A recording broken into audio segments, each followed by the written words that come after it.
The first thing I learned about the museum was that silence could have weight. Not the kind of silence you hear in an empty room. This was different. It pressed against my ears until even my own breathing felt too loud. My shift started at 11 every night.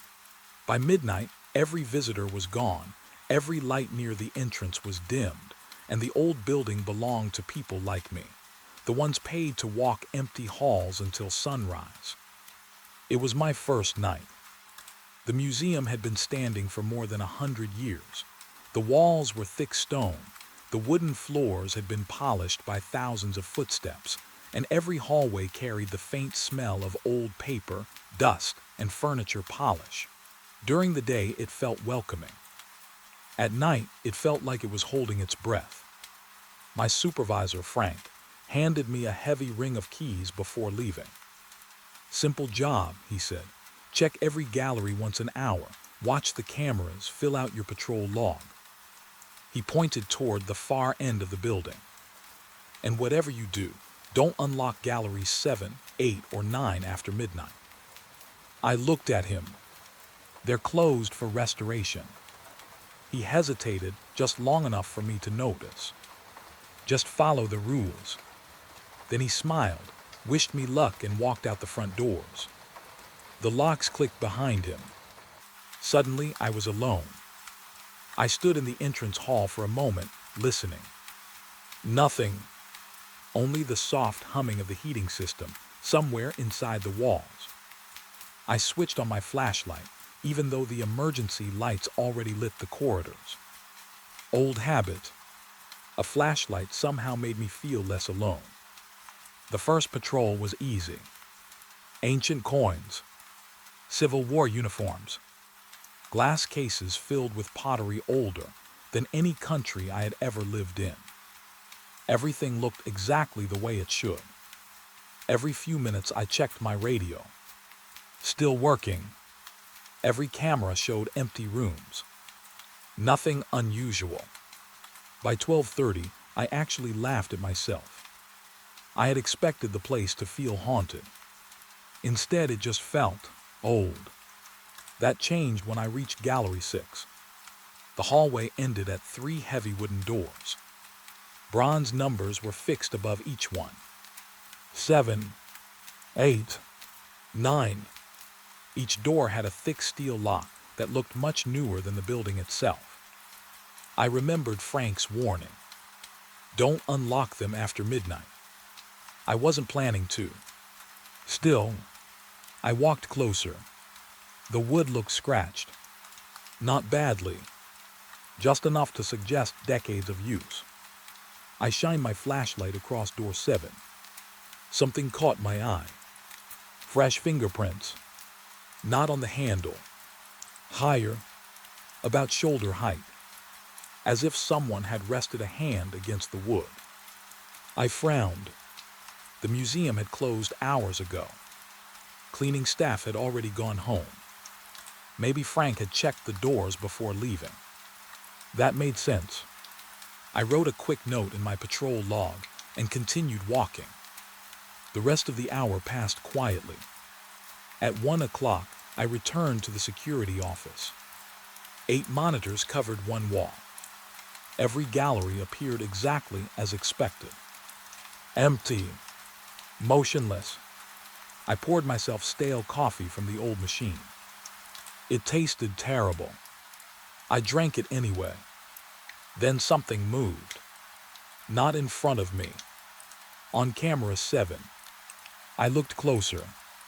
The image showed the hallway outside the locked galleries. A dark shape crossed the corner of the screen. It lasted less than a second. I leaned toward the monitor. Nothing. The hallway was empty again. Maybe it had been a camera glitch. Dust. An insect. My own imagination. Still, I rewound the recording. Frame by frame. There it was again. A shape. Tall. Human. Walking past the camera. Only, there wasn't supposed to be anyone there. I grabbed my flashlight and radio. Control checking gallery hall. No answer. Of course, there was nobody else in the building. The walk back felt longer this time. My footsteps echoed through the museum. Each step seemed louder than before. When I reached the hallway, everything looked normal. The 3 locked doors stood exactly where they should. No movement. No sound. I checked every handle. Locked. Every lock was secure. I even touched the wood. Cold. Much colder than the surrounding walls. I couldn't explain why that bothered me. Stone should have been colder, not old oak. I started back toward the office. Halfway down the hallway, I heard it. A single soft knock. Behind me. 3 slow taps. Knock. Knock. Knock. I stopped walking. The museum became perfectly still again. I turned around. Nothing had changed. The hallway remained empty. The locked door stood silently beneath the emergency lights. I told myself old buildings made noises. Wood expanded. Pipes shifted. Heating systems clicked. That had to be it. I finished another patrol without incident. Around 2 in the morning, fatigue settled in. The kind that makes every shadow seem darker. Every sound slightly stranger. I rubbed my eyes and checked the cameras again. Gallery 1. Clear. Gallery 2. Clear. 3. 4. 5. 6. Then 7. I froze. The camera pointed directly at door 7. It was open. Only a few inches. Just enough to reveal complete darkness inside. My heart began pounding. That wasn't possible. I had checked that lock myself. I grabbed the keys and hurried through the museum. This time I almost jogged. When I reached the hallway, door 7 was closed. Locked. Exactly as before. I stared at it. Then at the keyhole. Still locked. I unlocked nothing. Opened nothing. Slowly I backed away. When I returned to the office, I immediately checked the recording. The camera now showed the door closed. No sign it had ever opened. I searched backward. 5 minutes. 10. 20. Nothing. The recording had never changed. Had I imagined it? I wanted to believe I had. Around 3:30, rain began falling outside. The sound echoed softly against the old windows. For the first time all night, the museum felt almost peaceful. Until every monitor flickered. Just once, the screens went black. Less than a second. Then the images returned. Only one thing had changed. Every camera still showed empty galleries. Except camera 9. Someone stood directly in front of it. The figure wore what looked like an old security uniform. Dark jacket. Old-fashioned cap. Hands folded behind his back. His face remained hidden beneath the brim. He wasn't moving. He was simply standing there, looking into the camera. I whispered without realizing it. "Who are you?" Static burst from my radio. A low crackling sound. Then a man's voice. Quiet, calm, almost impossible to hear. "You're early." The signal died. I stared at the radio. Nobody should have been transmitting. I looked back at the monitor. The figure was gone. The hallway outside Gallery 9 was empty again. Morning finally arrived with pale gray light spilling through the entrance windows. Frank returned exactly at 7. He found me sitting quietly in the security office. "You look tired," he said. I nodded. "I saw someone." He didn't laugh. Instead, he looked toward the monitor wall. Which hallway? 7 through 9. He sighed so quietly I almost missed it. Then he reached into a drawer beside the desk and placed an old black and white photograph in front of me. It showed 3 museum guards standing together sometime in the 1950s. 2 of them smiled at the camera. The third stood slightly apart. Dark jacket, old cap, hands folded behind his back. Exactly the way I had seen him only a few hours earlier. I looked up at Frank. He spoke before I could ask anything. "Finish tonight's shift," he said carefully. "Then we'll talk about why those galleries stay locked after midnight."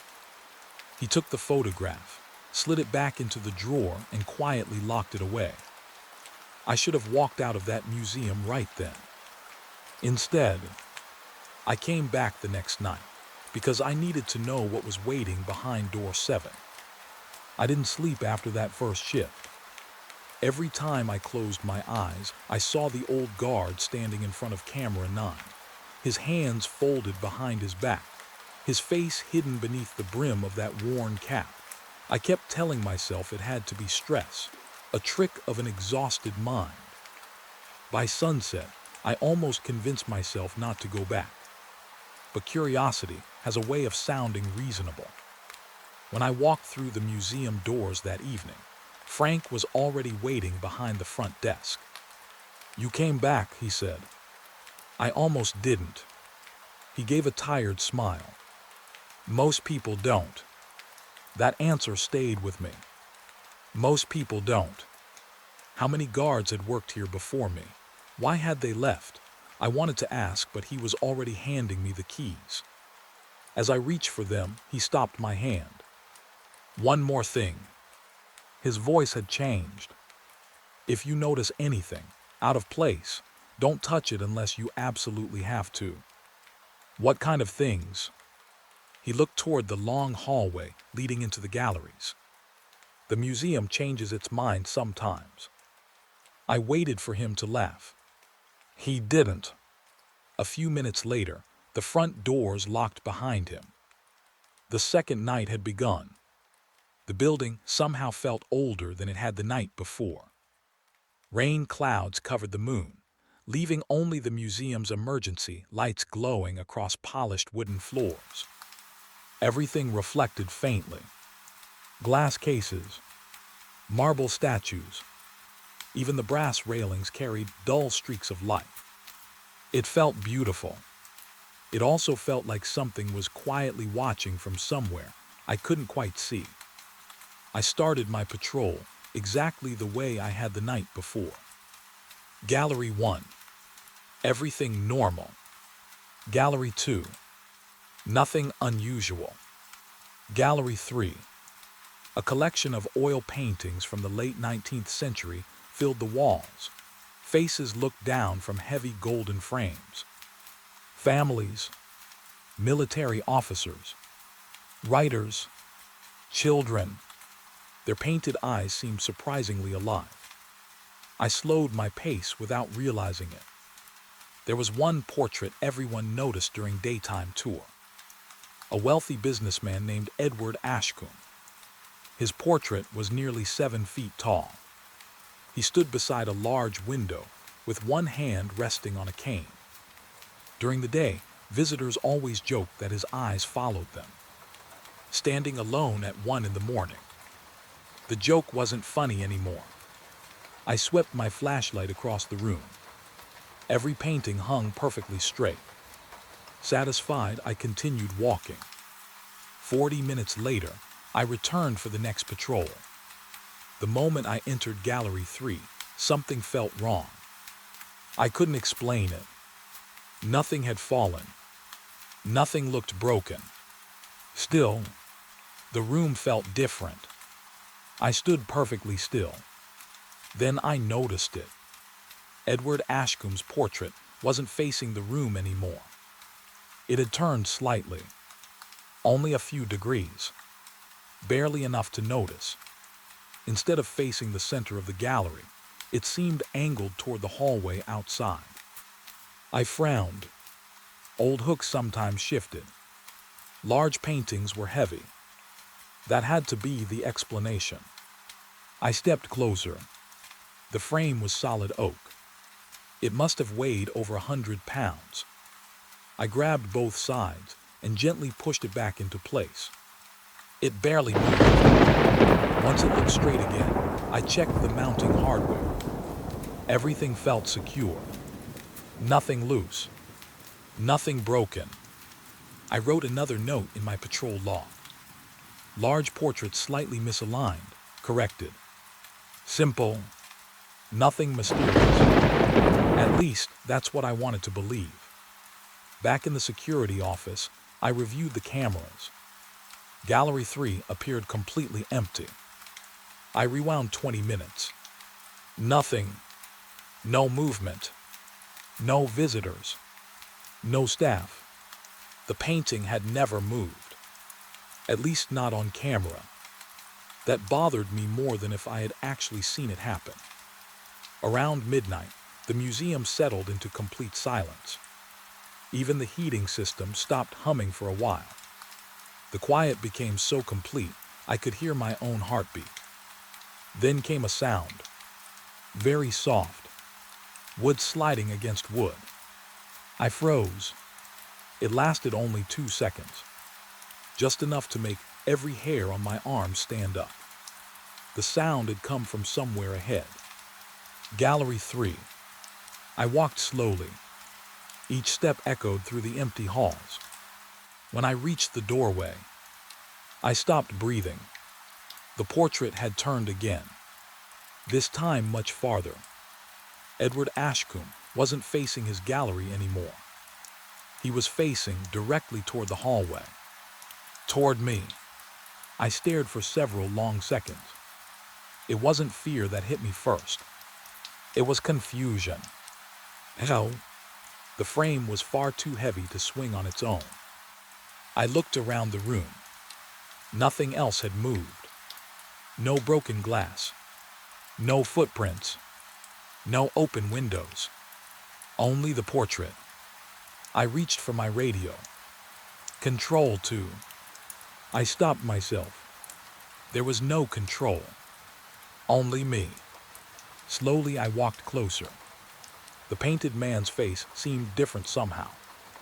Not different enough to prove anything. Just more alert. As if someone had added the smallest hint of awareness to his expression. I shook my head. My imagination was getting ahead of me. I carefully pushed the portrait back into its original position. This time I marked the floor beneath it with a tiny strip of removable tape from my pocket. If the painting moved again, I'd know. The next hour passed quietly, almost peacefully. I even began laughing at myself again. Old buildings creaked. Heavy frames shifted. There had to be a logical explanation. Then I checked the cameras. Gallery 3. The tape was still on the floor. The portrait was facing the hallway again. I nearly spilled my coffee. I zoomed the image. The tape hadn't moved. Only the painting. I rewound the recording. Minute after minute. Nothing happened. One frame showed the painting straight. The very next frame. It was turned. No movement. No gradual rotation. No person entering. Just different. As though reality itself had skipped a single moment. A cold feeling settled deep in my stomach. I hurried back. The tape remained exactly where I had placed it. The portrait stood several inches away from its original angle. Someone or something had moved only the frame. Not the floor marker. Not the hook. Only the direction it faced. I looked into the painted man's eyes. For a second, I had the strange feeling he wasn't looking at me. He was looking past me, toward the hallway behind my shoulder. I turned around.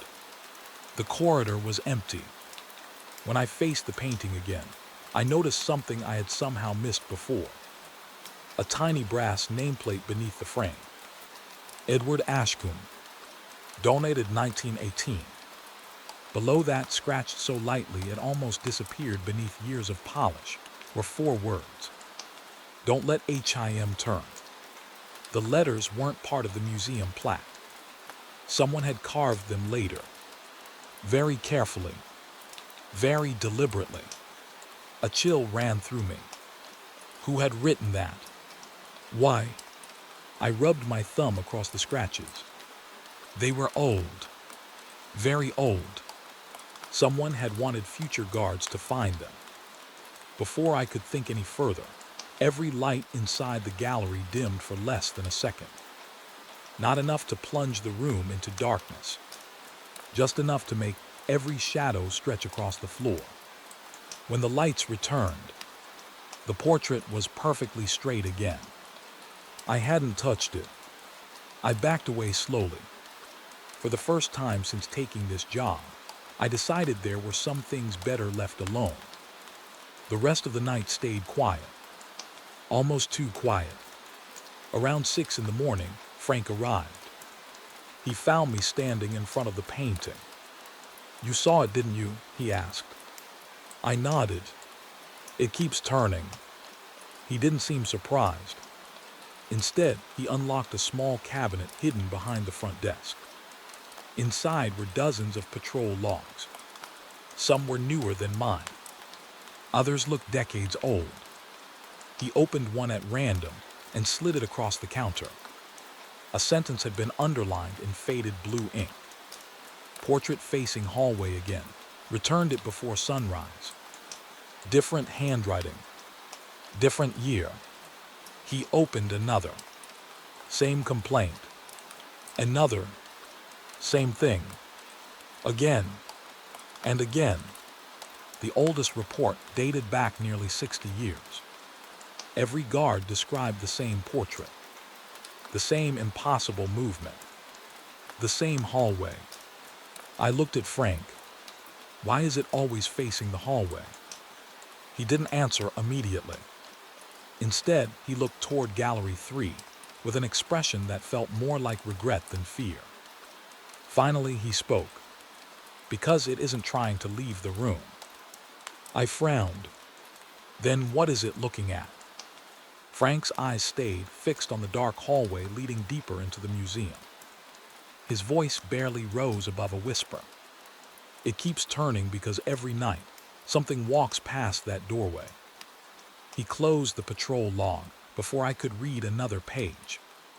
And whatever it's watching has never appeared on a single camera. By the 3rd night, I had stopped telling myself the museum was normal. I still hadn't decided whether I believed in ghosts, but I knew one thing for certain. The building was hiding something from me. Frank was already waiting when I arrived. He looked tired, like he hadn't slept much. Before handing me the keys, he asked, "Did the portrait turn again after I left?" "No," I said, "not after sunrise."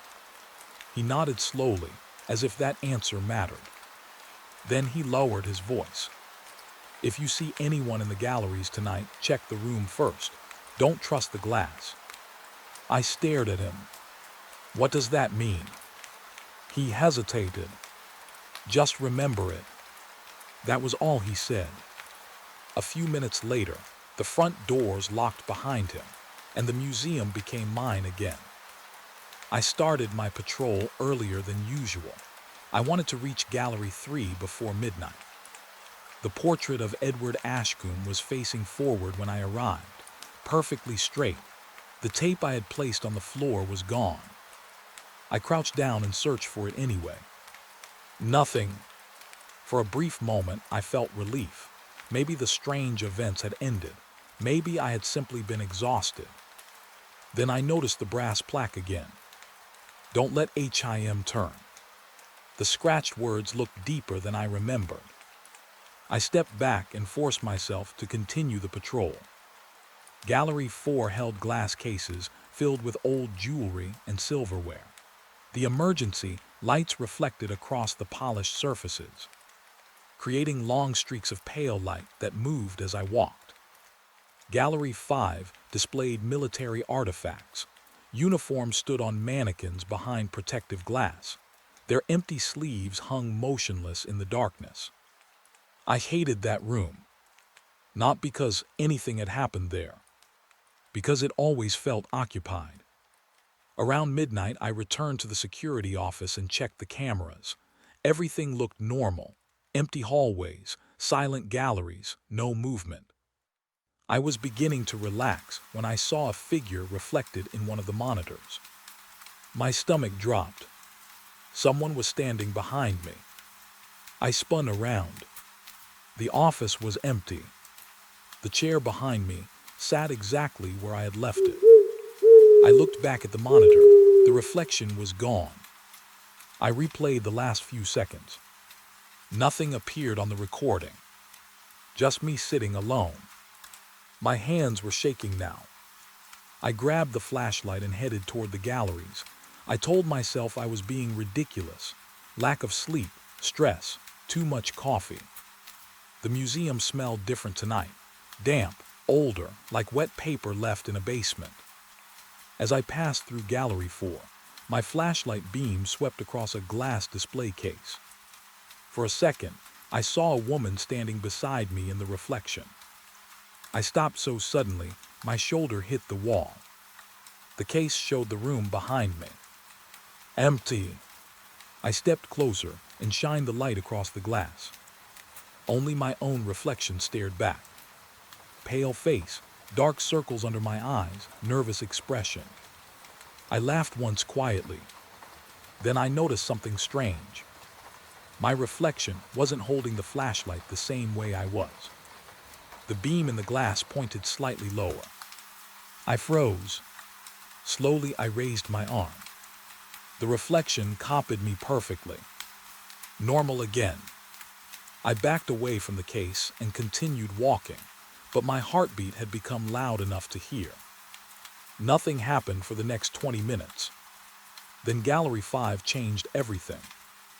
The room contained a long row of display cases filled with medals, photographs, and personal belongings from soldiers who had died overseas.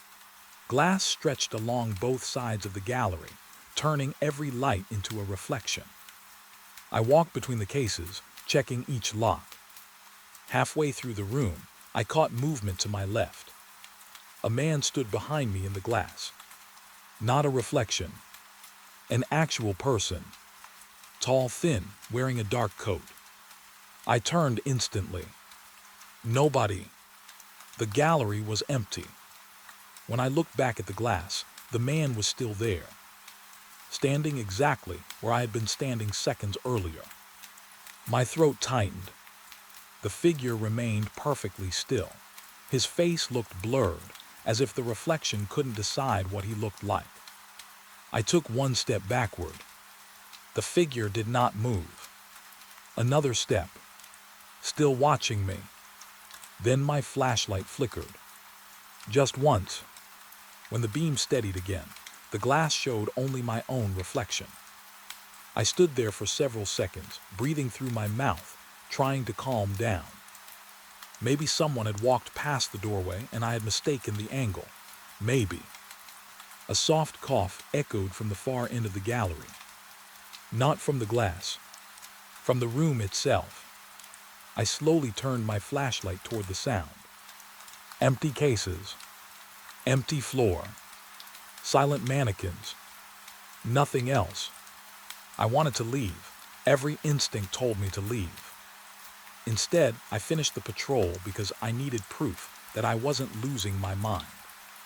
Back in the security office, I reviewed the camera footage from Gallery 5.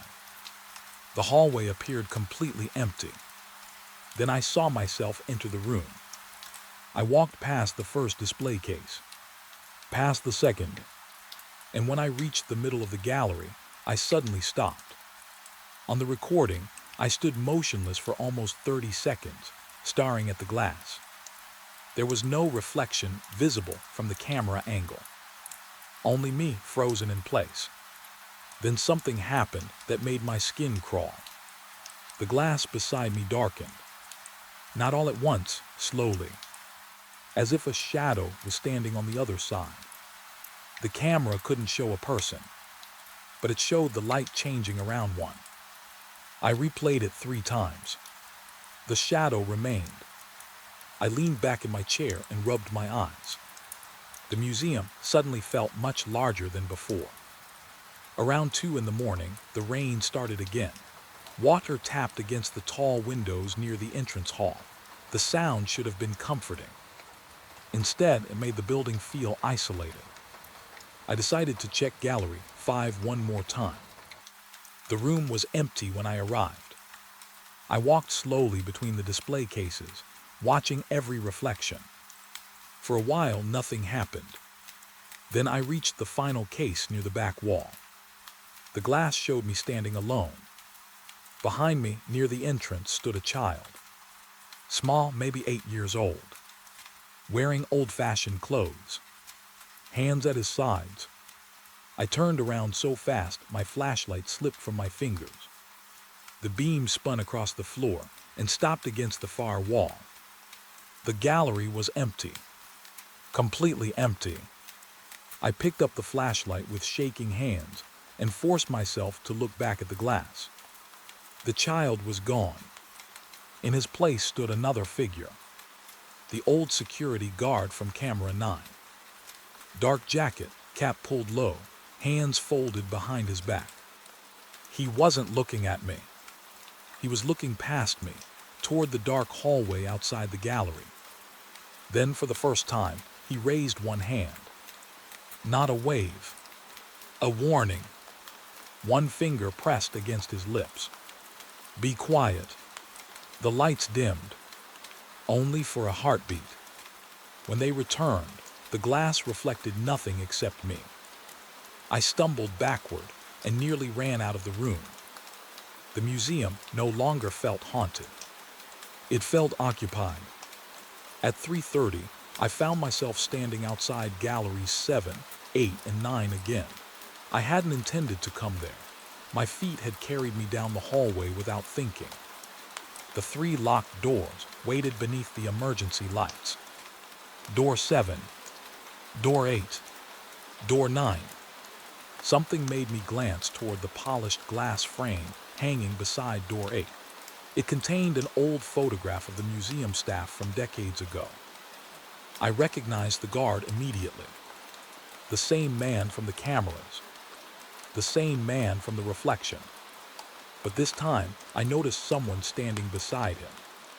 A young boy, about 8 years old, wearing old-fashioned clothes. The brass caption beneath the photograph read, Security Staff, 1954, pictured with visitor Thomas Hale shortly before the overnight incident. Overnight incident. No explanation, no details. Just those 2 words.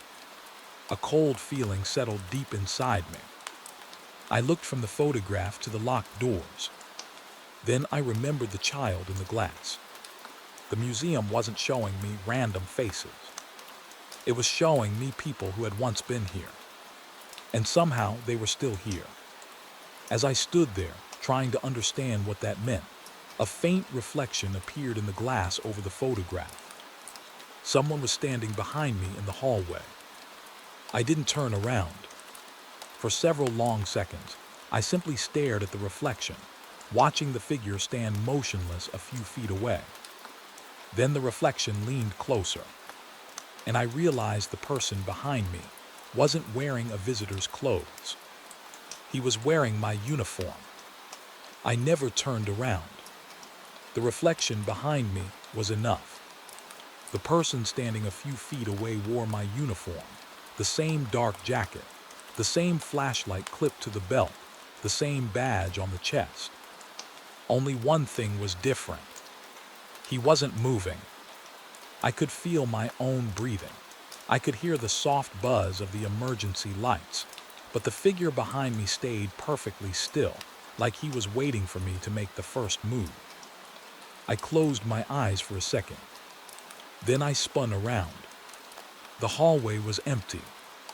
3 locked doors, cold stone walls, no footsteps, no sound. When I looked back at the framed photograph, my own reflection was the only one left.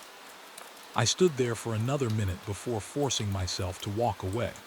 My legs felt heavy, as if every step took more effort than the last. For the rest of the shift, I stayed out of the gallery hallway. I watched the cameras. I checked the entrance. I filled out my patrol log with hands that wouldn't stop shaking. Just before sunrise, I heard the front door unlock. Frank walked in carrying a paper cup of coffee. He looked at me once and set the cup on the desk without saying a word. "You saw something again," he said. I nodded. My voice cracked. I think I saw myself. He didn't ask what I meant. He didn't tell me I was imagining things. Instead, he unlocked a metal filing cabinet hidden beneath the desk. It wasn't the cabinet where he kept patrol logs. This one was older. Its gray paint had chipped away over the years, exposing rust underneath. He pulled out a thick cardboard box covered in dust. I hoped I'd never have to show anyone this. He placed it on the desk between us. Inside were hundreds of black and white photographs. Some were loose. Others were tucked inside yellow envelopes with years written across the front. Every decade seemed to be there. Frank handed me the oldest photograph. It showed the museum entrance shortly after it had opened. Visitors stood outside wearing clothes from another time. Nothing unusual. Then he pointed toward one of the upstairs windows. A man stood behind the glass. Dark uniform, cap pulled low, hands folded behind his back. The same guard. A cold feeling spread through my chest. "That's him." Frank nodded. "I know." He handed me another photograph. This one showed a school tour from the 1960s. Children smiled at the camera. Teachers waved. In the background, through a display case, the same guard. Watching. Another photograph. Museum renovation in the 1980s. Construction workers carrying equipment. Behind a glass door. The same guard. Always standing. Always watching. Never changing. His face was never clear enough to recognize. But his posture never changed. Hands behind his back. Head slightly lowered. Waiting. "Who was he?" I asked. Frank sighed. "Nobody knows for certain." "What do you mean?" "The records disagree." He opened an old folder tied together with faded string. Inside were newspaper clippings, employment forms, handwritten reports. One document listed the guard as William Carter. Another called him Samuel Briggs. A third used an entirely different name. Every file described the same man. Different names, different birthdays, different years of employment. It was as if the museum couldn't remember who he had been, only that he had been there. Frank spread several incident reports across the desk. Every report had something in common. Security guards describing impossible things. Paintings moving. Reflections showing strangers. Locked doors opening. Children appearing in empty galleries. Most of the reports ended the same way. Employee resigned. No explanation given. One report stopped me cold. The handwriting looked fresh. Not decades old. Only a few years old. The guard had written. I finally saw the man in the reflection. He looked exactly like me. I stared at the signature. It wasn't mine, but it easily could have been. The writing looked frighteningly similar. I looked up. "Who wrote this?" Frank answered quietly. My replacement. What happened to him? He quit. That's all. Frank looked away. He quit, then came back 2 nights later. Why? He said he'd forgotten something. My stomach tightened. Did he?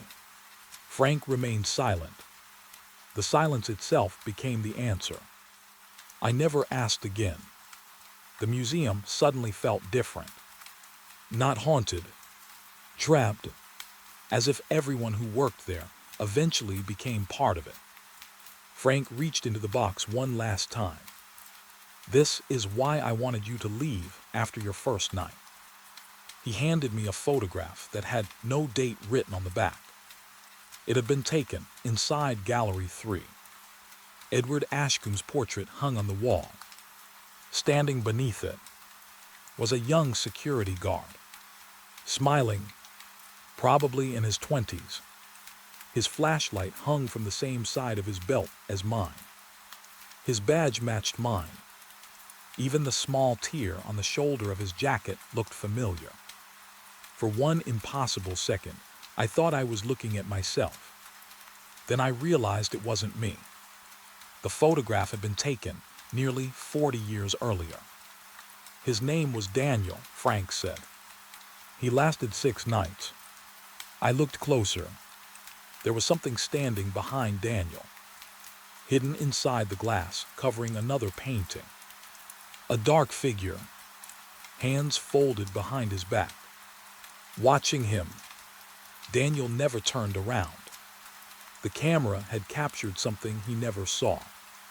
A knot formed in my stomach. Did anyone ever figure out what the figure wants? Frank shook his head. No. Does it hurt people? I don't know. Has anyone disappeared? He didn't answer. Instead, he stood up and walked toward the office window overlooking the entrance hall.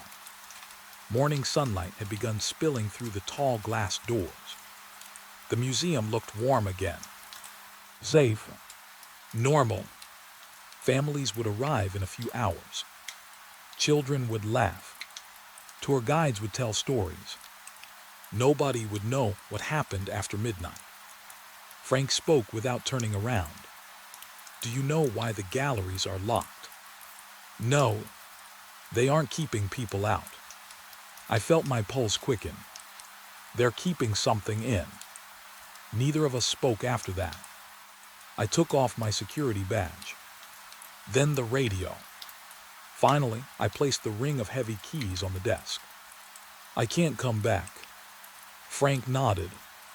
I wasn't going to ask you to. I expected relief. Instead, I felt guilty.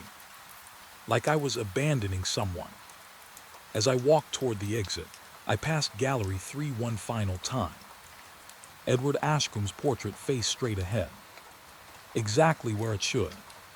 For a moment, I considered stopping, looking one last time. Instead, I kept walking. Outside, the morning air felt warmer than it had in days. Traffic filled the streets. Birds sang from nearby trees. Life continued as though nothing strange existed. I drove home with every window open. I told myself it was over. I told myself the museum would become nothing more than a story I would never tell anyone. For weeks that seemed true. Then one afternoon, months later, I visited a small antique shop nearly 50 miles away. While waiting at the register, I noticed a framed photograph hanging near the door. It showed the opening ceremony of the shop decades earlier. Customers smiled at the camera. Employees stood proudly outside. It had nothing to do with the museum. Nothing at all. Until I looked through the reflection in the shop window captured in the photograph. There across the street stood a man in an old security uniform. Hands folded behind his back. Cap pulled low over his face. Watching the camera. Watching me. I left without buying anything. I never went back. Even now, years later, I avoid museums. I avoid old photographs. Most of all, I avoid looking too long into polished glass. Because every so often, when my reflection catches the light at just the wrong angle, I still have the terrible feeling that someone is standing quietly behind me. And one day, if I make the mistake of turning around too slowly, I'm afraid the reflection will still be there, even after I am gone. The first thing they told us about the Egyptian wing was simple. If a motion alarm goes off in that hallway after midnight, don't assume it's broken. Nobody laughed. That should have been enough for me to walk away. Instead, I volunteered. I had worked overnight security for almost 15 years. I had guarded office buildings, hospitals, schools, and abandoned factories waiting to be demolished. Every place had its own strange sounds. Pipes knocked, air vents hummed, old buildings settled. People always called those sounds haunted. I never did. By the time I transferred to the museum, I trusted cameras more than stories. That confidence lasted exactly one night. The museum was in the middle of a major renovation. Half the building stayed open during the day, but one section had been sealed off for months. The Egyptian wing. The oldest exhibits had been moved into temporary storage. The public wasn't allowed anywhere near it. Workers refused to stay there after sunset. Officially, they blamed faulty wiring. Unofficially, nobody wanted to explain why tools kept changing places, or why fresh footprints appeared in dust-covered rooms every morning. Management blamed vandals. The workers blamed the building. I blamed boredom.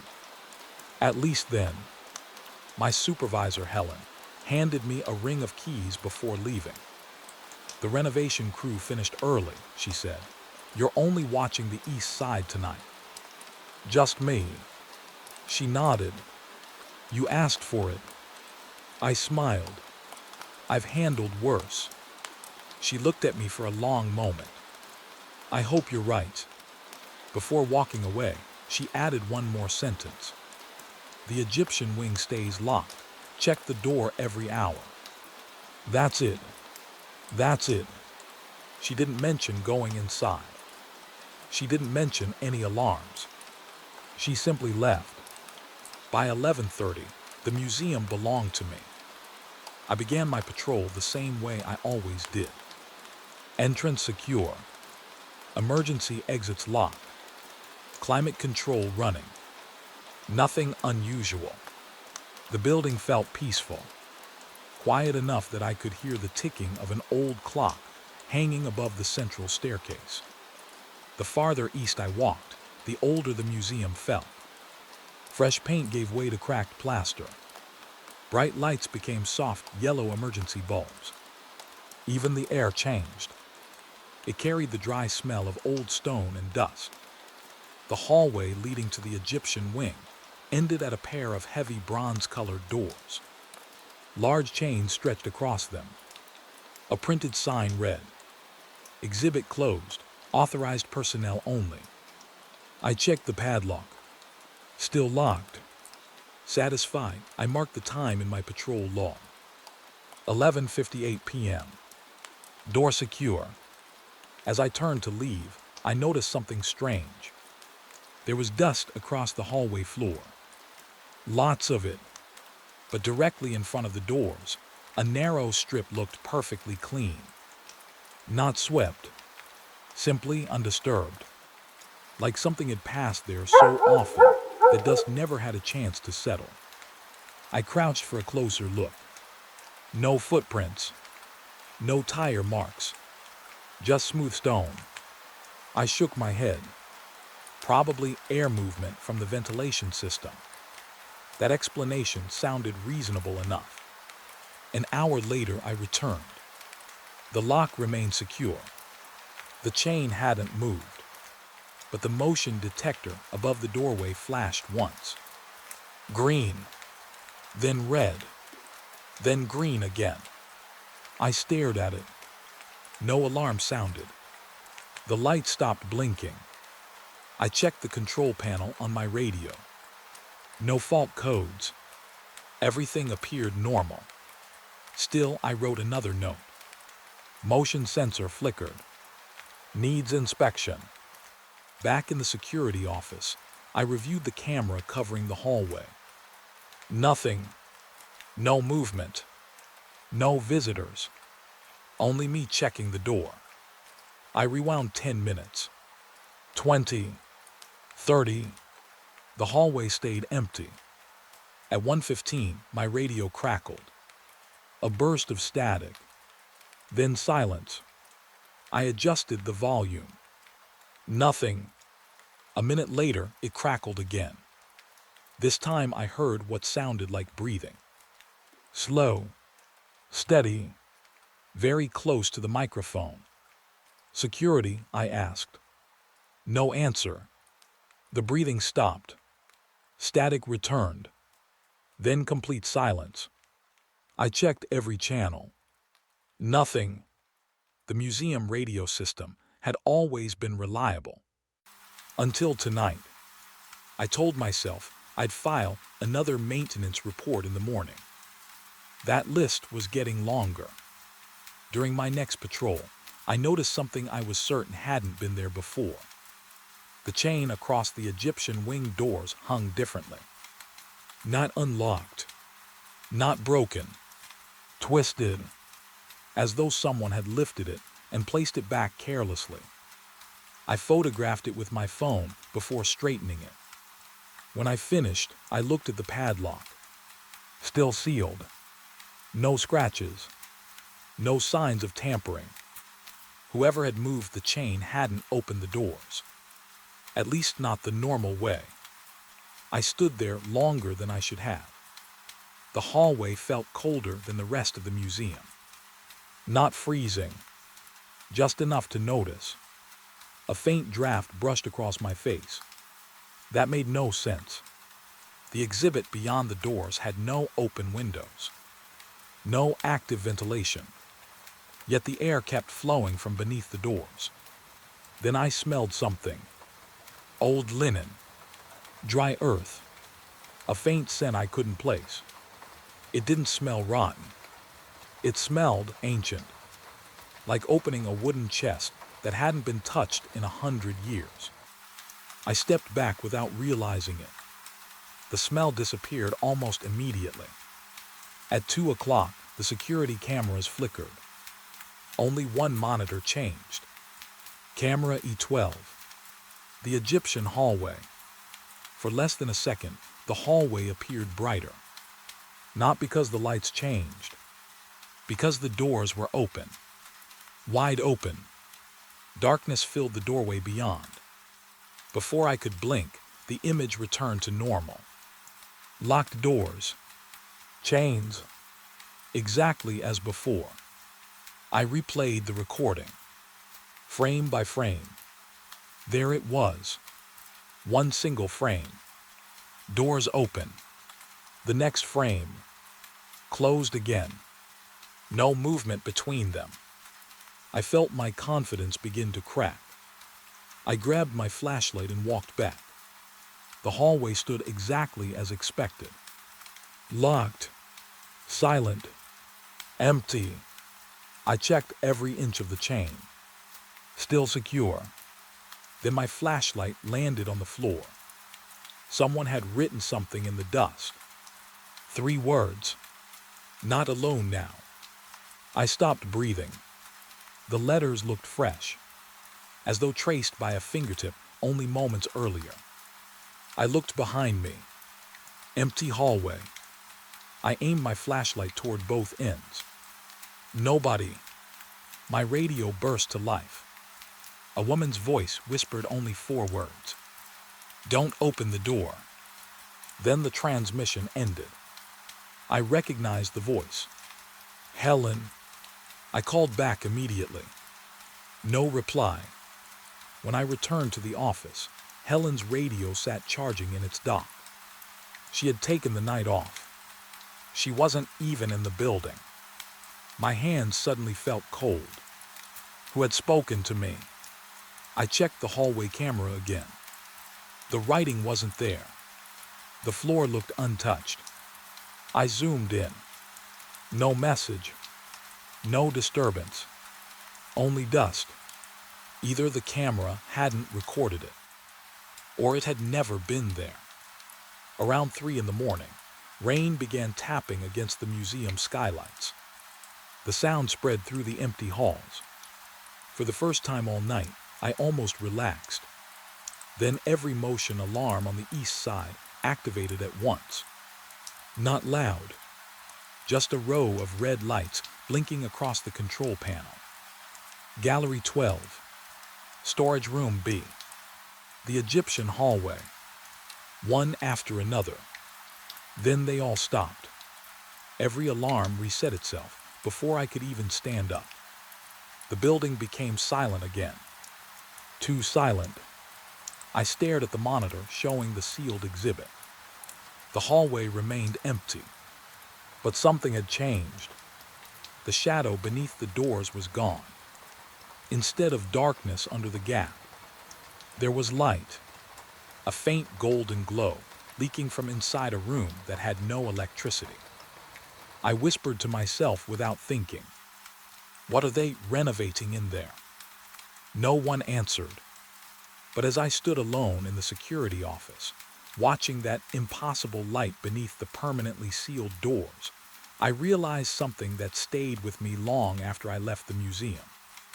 Whatever was inside the Egyptian wing, it no longer seemed like it was waiting for someone to come in. It felt like it had finally noticed someone was outside. I knew the footsteps were real long before I admitted it to myself. The first time I heard them, I blamed the renovation crew. Maybe someone had stayed late. Maybe a worker had forgotten a tool and slipped back inside before locking up. That explanation lasted about 5 minutes. Then I checked every camera covering the east side of the museum. Every hallway was empty. Every emergency exit was locked. Every motion detector showed the same thing. No movement. Yet the footsteps continued. Slow, heavy, deliberate. They didn't echo through the hallway. They came from somewhere below it. I stood outside the chain doors of the Egyptian wing, holding my flashlight so tightly my hand hurt. The faint golden light I had seen beneath the doors the night before was gone. Everything looked ordinary again. If someone had walked past me right then, they would have seen nothing unusual. Just an old hallway. Just locked doors. Just another security guard doing his rounds. Then, thump it. The sound rolled through the marble beneath my boots. A second later came another. Thump it. I looked down without thinking. The floor was solid white marble, polished until it reflected the emergency lights above. It was nearly a foot thick according to the renovation plans I had read. There shouldn't have been empty space underneath it. There definitely shouldn't have been footsteps. I crouched and pressed my palm against the stone. It felt cold, completely still. Another step echoed below me. This time I felt the faintest vibration. Not enough to shake the floor, just enough for my fingertips to notice. I quickly stood and backed away. My radio remained silent. The motion detector above the doors glowed green. No movement detected. I looked directly at it. "If you're working," I whispered, "then what am I hearing?" The hallway answered with another slow step. Thump it. It sounded closer. I hurried back to the security office and pulled up the building blueprints on the computer. The renovation files showed every hallway, every storage room, every maintenance tunnel. According to the plans, there was nothing beneath the Egyptian wing except solid foundation. No basement, no crawlspace, no utility tunnel, just earth and concrete. I frowned. Old buildings were often renovated, blueprints changed. Maybe these weren't the original plans. I searched the museum archive. After several minutes, I found drawings dated 1912. My heartbeat quickened. The older plans were different, very different. A narrow corridor appeared beneath the Egyptian exhibit. It stretched almost the entire length of the wing before ending beneath the largest gallery. Someone had drawn a thick red X across it. Across the bottom of the page, someone had written one sentence in fading ink. SEALED, do not reopen. No reason. No explanation. Just those words. A chill crept through me. Why seal an entire underground passage and erase it from modern plans? Before I could think any further, my radio crackled. Static, then a loud pop. I grabbed it immediately. Security. No answer. Only a faint scraping noise, like something rough sliding across stone. It lasted 10 seconds, then stopped. The silence that followed felt heavier than the sound itself. I checked the clock. 1:42 a.m. Almost time for another patrol. Part of me wanted to stay in the office. Instead, I picked up my flashlight. The closer I came to the Egyptian hallway, the quieter the museum became. Even the air conditioning seemed to fade away. It was as though the building itself was listening. The chain doors remained untouched. The dust on the floor looked exactly the way I had left it. Then, thump! The sound came again, much louder. This time it wasn't alone. Another step answered it. Thump! Thump! Someone or something was walking beneath me. Not running, not wandering, walking with purpose. The rhythm stayed steady, slow enough that I could almost match it with my breathing. I looked at the motion detector. Green, silent, nothing moving. The footsteps passed directly beneath me, then continued toward the far end of the hallway. I turned my flashlight in that direction. Nothing, just shadows. Then every emergency light flickered. Only once. When they steadied again, I noticed something new. Fine dust had fallen from a crack between two marble tiles. I knelt beside it. The crack hadn't been there earlier. It wasn't large, barely wide enough to fit the edge of a coin, but cold air drifted from it. I leaned closer. For a second, I thought I heard breathing. Not mine, someone else's. Deep, slow, patient. I pulled back immediately. The footsteps stopped. The silence that followed felt wrong. It wasn't peaceful. It felt expectant, as if whatever had been walking below knew I had heard it. I hurried back to the office and reviewed every camera again. Nothing. The hallway had remained completely empty. The motion log showed zero activity. Even stranger, the hallway microphone hadn't recorded any footsteps. Only my own breathing. I removed one earbud and listened again. The recording captured me stopping, looking around, speaking to myself. But the heavy footsteps didn't exist. I sat frozen. I knew what I had heard. Yet the system insisted the hallway had been perfectly silent. Around 2:30, another surprise arrived. A maintenance worker named Lewis called the office phone. He sounded nervous. I forgot my toolbox, he said. It's somewhere near the east storage room. I can check. He hesitated. You're still over there. Yeah. Another pause. Finally he spoke. Listen, did they tell you about the floor? What about it? When we started renovations, we drilled test holes. I waited. We hit empty space. I looked toward the hallway. The plans don't show a basement. They don't anymore. What do you mean? Lewis lowered his voice. The first week, we lowered a camera into one of the holes. What did you find? The line stayed quiet for several seconds. Then he answered. We didn't find a room. What did you find? We found footprints. A cold wave passed through me. Human. I don't know. How many? They just kept going. His breathing became uneven. They disappeared into darkness before the camera light reached the end.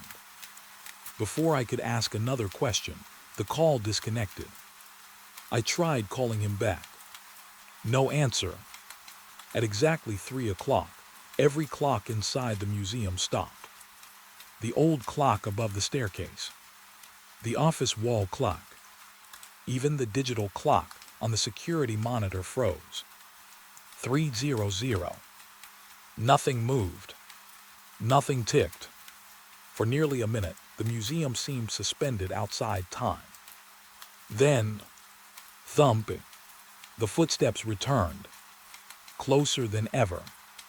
This time, they didn't travel down the hallway.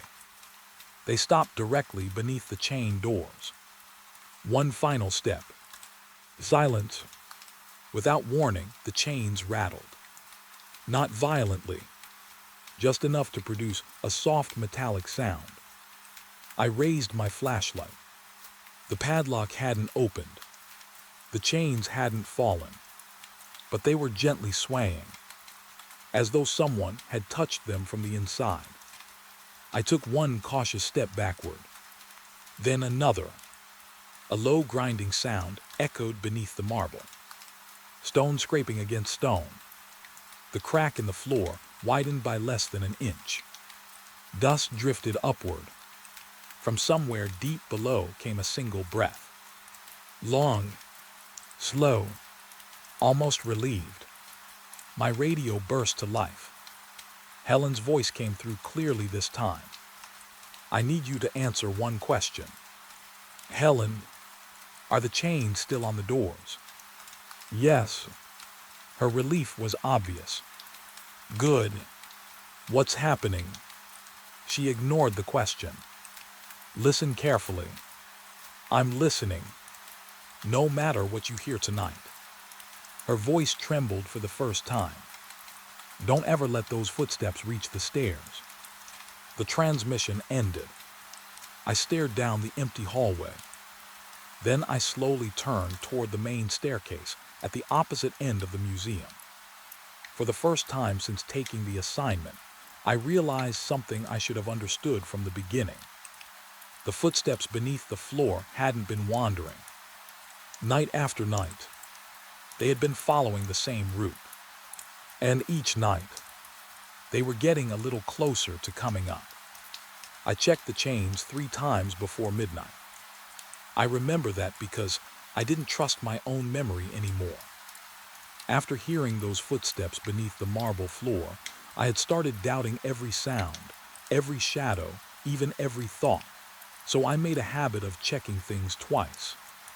Then a 3rd time. The chains across the Egyptian wing doors were still tight. The padlock was still sealed. I even photographed it with my phone. The time stamp read 11:57 p.m. No broken links. No scratches. Nothing out of place. I stood there for another minute listening. Silence. Not even the footsteps. For the first time in days, the hallway felt empty. That should have comforted me. Instead, it made me nervous. The museum had become too predictable in one way. Every strange thing happened for a reason, even if I didn't understand it. When nothing happened at all, I started waiting for whatever came next. I finished the rest of my patrol without finding anything unusual. The fossil hall was quiet. The restoration workshop was dark. Every emergency exit remained locked. By 12:45, I found myself relaxing just enough to drink half a cup of stale coffee. Then the phone rang. It was Helen. I need you to check the Egyptian inventory room. Now, right now. Something in her voice made me stand immediately. What's wrong? We lost temperature readings from one display. Equipment failure.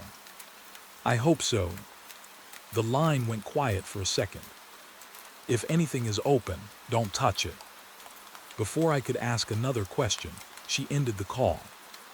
I grabbed my flashlight and headed toward the east wing. The museum felt colder than it had earlier. Not freezing, just enough that every breath seemed easier to see beneath the emergency lights.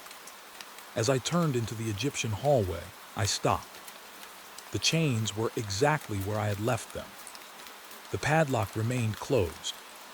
Nothing had changed. I unlocked the outer security gate, stepped over the chain, and used the authorized key to enter the maintenance access door beside the main exhibit. The heavy metal door opened with a long groan. Dry air drifted past me. It carried the same strange smell I had noticed before.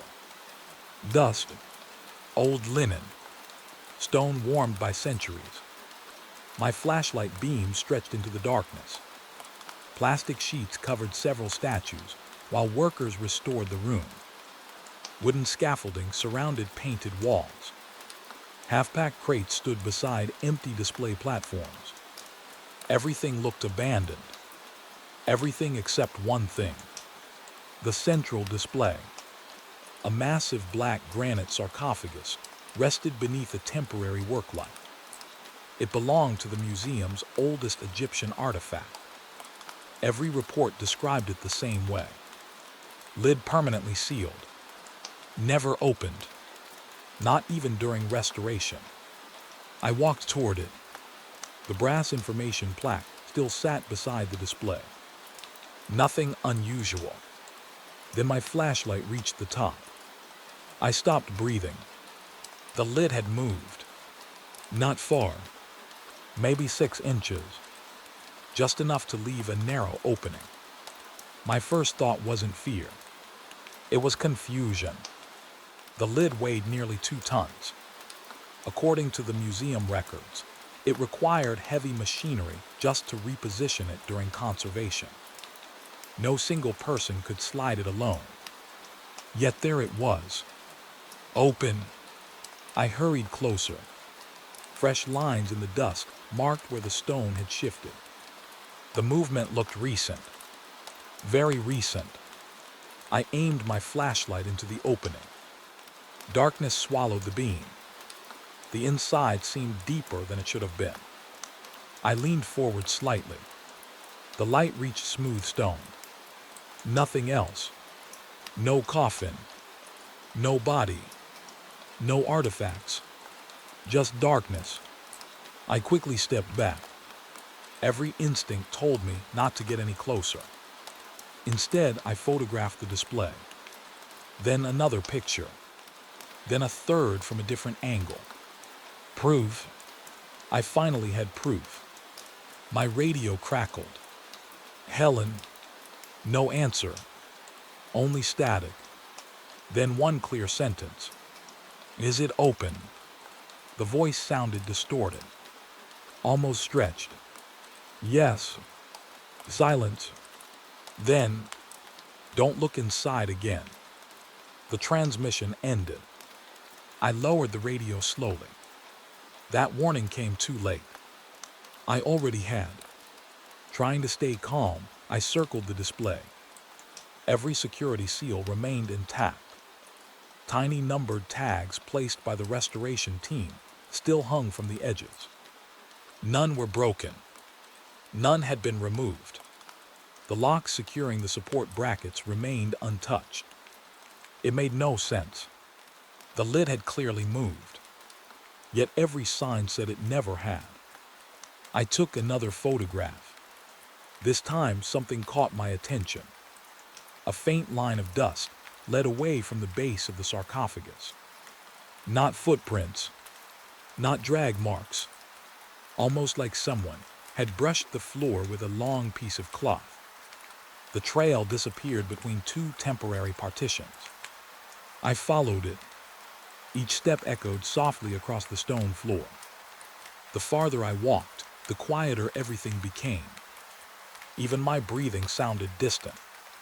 The trail ended beside an unfinished wall, where workers had removed several blocks during restoration. A narrow opening exposed older stone behind the museum walls. I swept my flashlight through the gap. Nothing, only rough limestone disappearing into darkness.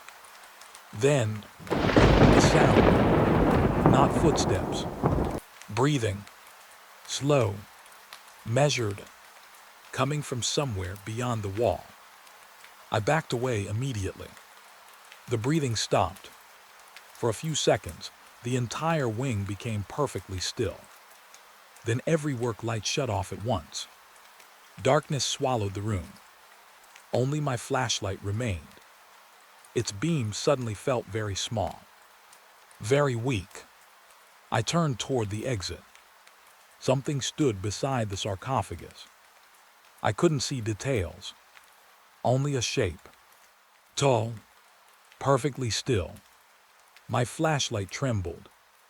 The figure seemed wrapped in darkness rather than clothing. I blinked. The light flickered. The figure was gone. I hurried toward the display.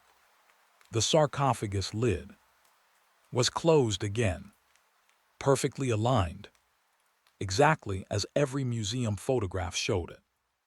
I reached out carefully. Cold stone. No gap. No movement. I checked the dust. The scrape marks were gone, as though they had never existed. My pulse hammered in my ears. Had I imagined everything? No. The photographs. I still had them. I pulled out my phone. The first picture showed the sarcophagus sealed. The second, also sealed. Every image displayed a perfectly closed lid. I stared at the screen in disbelief. I knew what I had seen. I had photographed it. Yet every picture disagreed with my memory. A loud metallic click echoed somewhere behind me. I spun around. One of the display cases near the entrance had unlocked itself. Its glass door stood slightly open. Inside rested a collection of carved amulets. Nothing appeared disturbed. Still, I carefully closed the glass. The lock clicked immediately, working perfectly. I wrote the incident into my notebook anyway. Sometimes writing things down felt like the only way to prove they had happened. When I reached the security office, I reviewed every camera covering the Egyptian wing. The footage showed me entering the exhibit, walking directly to the sarcophagus, standing there for almost 4 minutes, then walking away. Nothing else. No opening lid. No moving stone. No shadow beside the display. I watched myself lean forward as if looking inside something. From the camera's angle, the sarcophagus never opened. Yet I clearly reacted to something. I paused the video. My own posture looked strange, almost respectful, like someone listening rather than searching. I couldn't remember doing that. At nearly 4 in the morning, Helen finally arrived. She walked straight to the office without saying a word. I handed her my notebook. She read every line carefully. When she reached the part about the open sarcophagus, she closed the notebook and sighed. "You wrote exactly what the last guard wrote." I frowned. There was another incident. She opened a thin folder from her bag. Inside was a report dated 11 years earlier. The handwriting belonged to someone named Michael Reeves. One sentence had been highlighted. The sarcophagus was open. I looked inside. When I checked again, it was closed and no one believed me. Every word matched my own experience. Helen quietly returned the folder to her bag. "I hoped that wouldn't happen to you." "What is inside it?" I asked. She looked toward the dark hallway leading back to the Egyptian wing. Then she answered with a question of her own. When you looked inside, I nodded. Did you think it felt deeper than it should? A chill ran through me. I hadn't told her that part. Not once. Before I could ask how she knew, every motion detector on the east side flashed green at the same time. Not red, green, as if something had moved through the entire Egyptian wing, without triggering a single alarm. I stopped trusting the cameras the night they stopped trusting me. For weeks, I had treated every strange thing in the museum as something that happened between recordings. The cameras never caught the footsteps beneath the marble. They never showed the sarcophagus opening. They never revealed the shadows I kept seeing in the Egyptian wing. The recordings always made me look confused. Alone. Like a man reacting to things that weren't there. Then, on my final night, the cameras recorded something I couldn't explain. And that recording was the reason I never returned.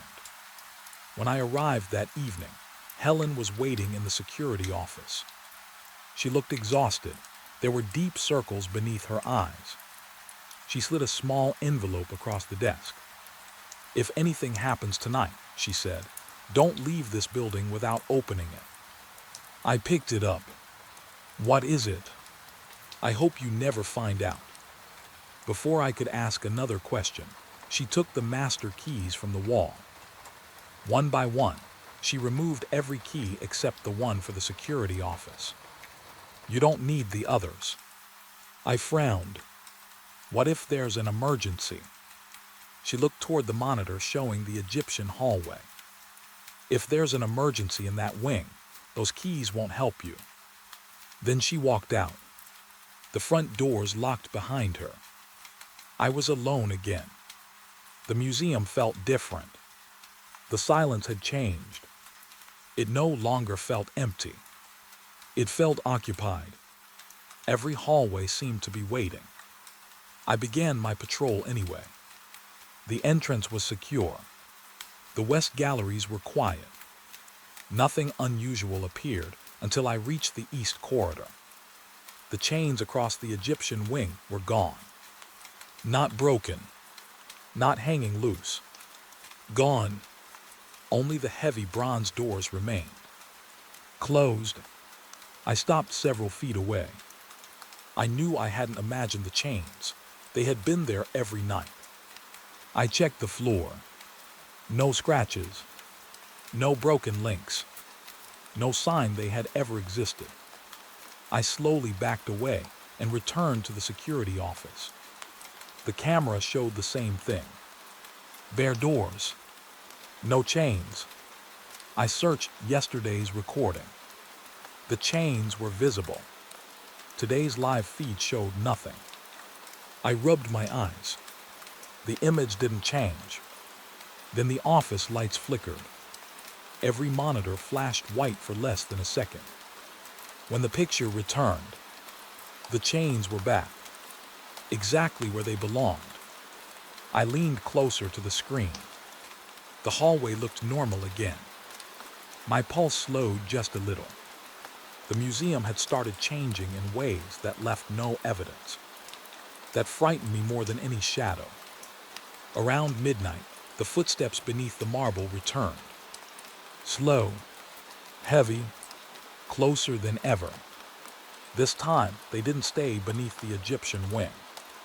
They moved toward the central staircase, toward the heart of the museum. The motion detectors remained silent. Green lights across every hallway. No movement, only the footsteps. I followed the sound from a distance. Each step echoed through the floor beneath mine. Then they stopped, right beneath the security office. The room became perfectly still. My computer monitor flickered once. A new camera window opened by itself. Not one connected to the museum. It showed an old black and white hallway. The same Egyptian wing. But decades earlier, workers carried wooden crates, Visitors walked past display cases. Everything looked alive. Then every person on the screen stopped walking at the same time. Every head slowly turned toward the camera. Toward me. The feed disappeared. The normal security screens returned. I sat frozen. No system update could do that. No malfunction could explain it. A sharp knock echoed through the office door. 3 slow taps. I looked at the monitor covering the hallway outside. Empty. Another knock.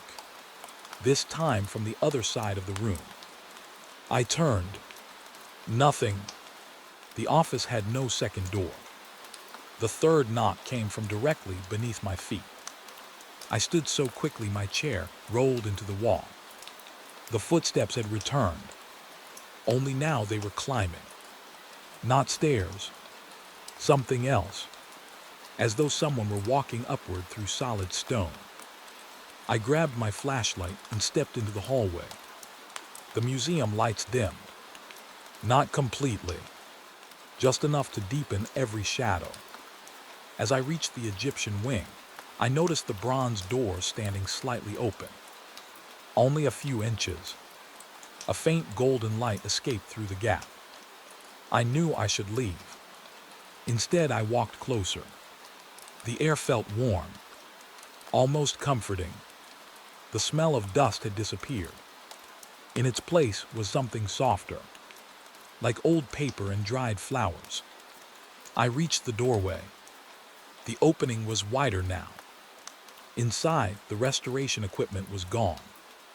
The plastic sheets had vanished. The room looked complete, exactly as it must have looked when the exhibit first opened decades ago.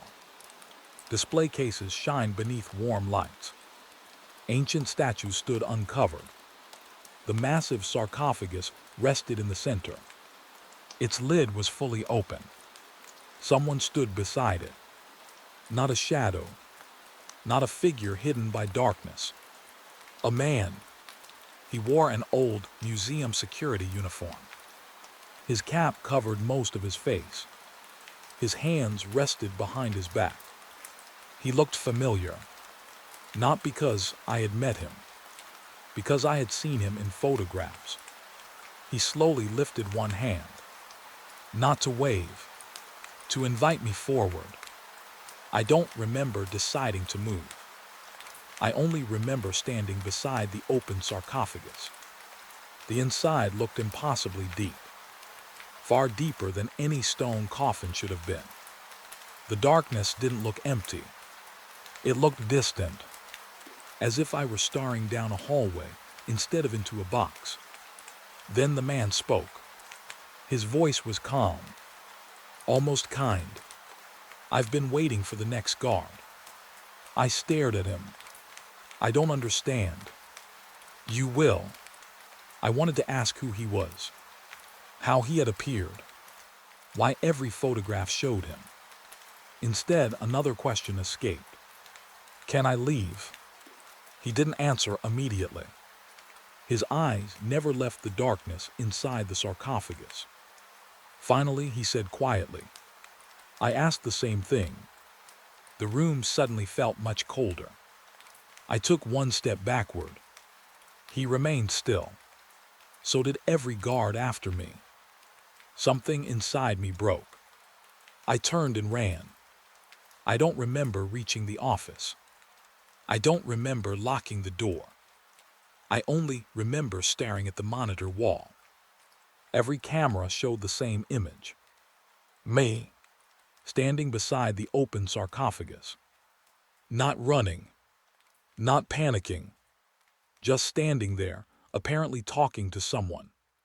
The problem was, the second person wasn't visible. On every screen, I appeared to be speaking into empty air. I replayed the recording. My lips moved. I nodded. I even stepped aside, as though making room for another person. But the cameras showed nothing. Only me. Alone. Then, halfway through the recording, I slowly looked directly toward the nearest camera. I smiled. It wasn't my normal smile. It looked unfamiliar, almost peaceful. Then I said something. The office speakers played my voice clearly. "He's ready now." I don't remember saying those words. I never would have. The recording continued for another 3 seconds. Suddenly, every camera shook at once. Static covered every screen. The timestamp froze. The image dissolved into white noise. Then, nothing. Every monitor went black. Complete silence filled the office. After several seconds, the emergency power restored the system. The recording file had ended. No explanation. No error message. Only one missing section of video that could never be recovered. Morning came slowly. Sunlight filled the entrance hall. Helen arrived carrying a small toolbox. She found me sitting exactly where she had left me. I couldn't speak. I simply handed her the playback. She watched the recording without interrupting. When it ended, she closed the file. I was afraid of this. "You can hear me talking." "Yes, but nobody's there." She nodded. "Not anymore." I remembered the envelope she had given me. With shaking hands, I opened it. Inside was a single photograph. It had been taken years earlier. Another security guard stood inside the Egyptian wing. He faced someone the camera couldn't capture. His mouth was open, frozen in conversation. On the back of the photograph, written in fading ink, were 6 words. "The cameras never see the listener." I resigned that morning. I never entered the museum again. Months later, I learned the Egyptian wing had been sealed permanently. The official reason was structural instability. No visitors questioned it. Most never noticed the missing exhibit. But sometimes, late at night, I think about that final recording. Not the part everyone else saw. The part no one else could hear. Because just before the video dissolved into static, beneath the sound of my own voice, there was another voice. Very quiet, very close, answering me. The little wooden train wasn't where I had left it. I noticed that before I even took my jacket off. The museum had closed less than 30 minutes earlier. Families had gone home. The gift shop lights were off. The last cleaner had signed out and the front doors had been locked. Everything inside should have stayed exactly the way it was until morning. That was one of the first things they taught every overnight guard. If something moves, my supervisor joked during training, it means someone forgot to tell the security team. I laughed then. I don't laugh anymore. The Children's History Gallery sat near the west side of the museum. It wasn't very large, but it was one of the most popular exhibits. It held antique dolls, wooden rocking horses, handmade puppets, old board games, and toy trains from nearly every decade of the last century. Parents loved it. Kids almost never wanted to leave. When I began my first patrol at 9:15 that night, I walked through the gallery with my flashlight, checking every display case like I had been trained. The wooden train sat on the middle shelf inside a glass case. Its engine pointed toward the tiny station model. I remember noticing it because someone had polished the brass wheels earlier that afternoon. Everything looked perfect. I finished the patrol and continued through the rest of the museum. Nothing unusual happened. The fossil hall was quiet. The natural history wing echoed with the soft hum of the ventilation system. The old clock above the grand staircase chimed 10 times. It felt like every other night shift I had worked. An hour later, I returned to the children's gallery. The moment I stepped inside, something felt wrong. Not frightening, just different. It took several seconds before I understood why. The wooden train had turned around. Now its engine faced the opposite direction. I stopped in front of the glass case. Maybe I had remembered it wrong. I looked closer. No, the station building still sat in the same place. The train definitely faced the wrong way. The display case remained locked.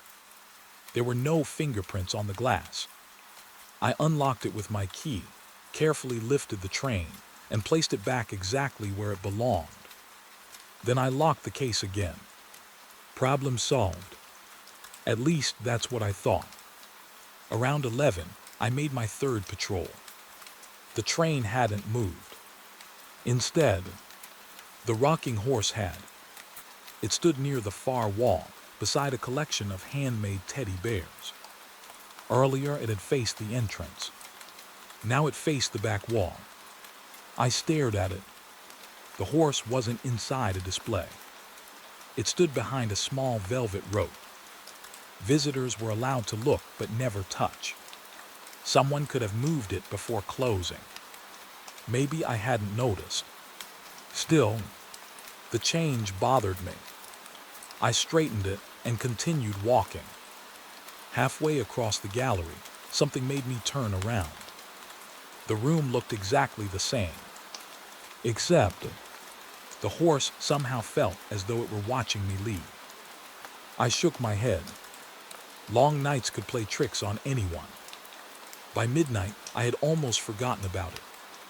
Then the cameras gave me a reason not to. Back inside the security office, I reviewed the children's gallery footage. The recording clearly showed me entering the room. It showed me fixing the train. It showed me turning the rocking horse. Then, after I walked away, the horse slowly rotated by itself. Not quickly, not violently, almost gently. It took nearly 40 seconds. There was no person, no shadow, nothing touching it. It simply turned until it faced me again as I disappeared into the hallway.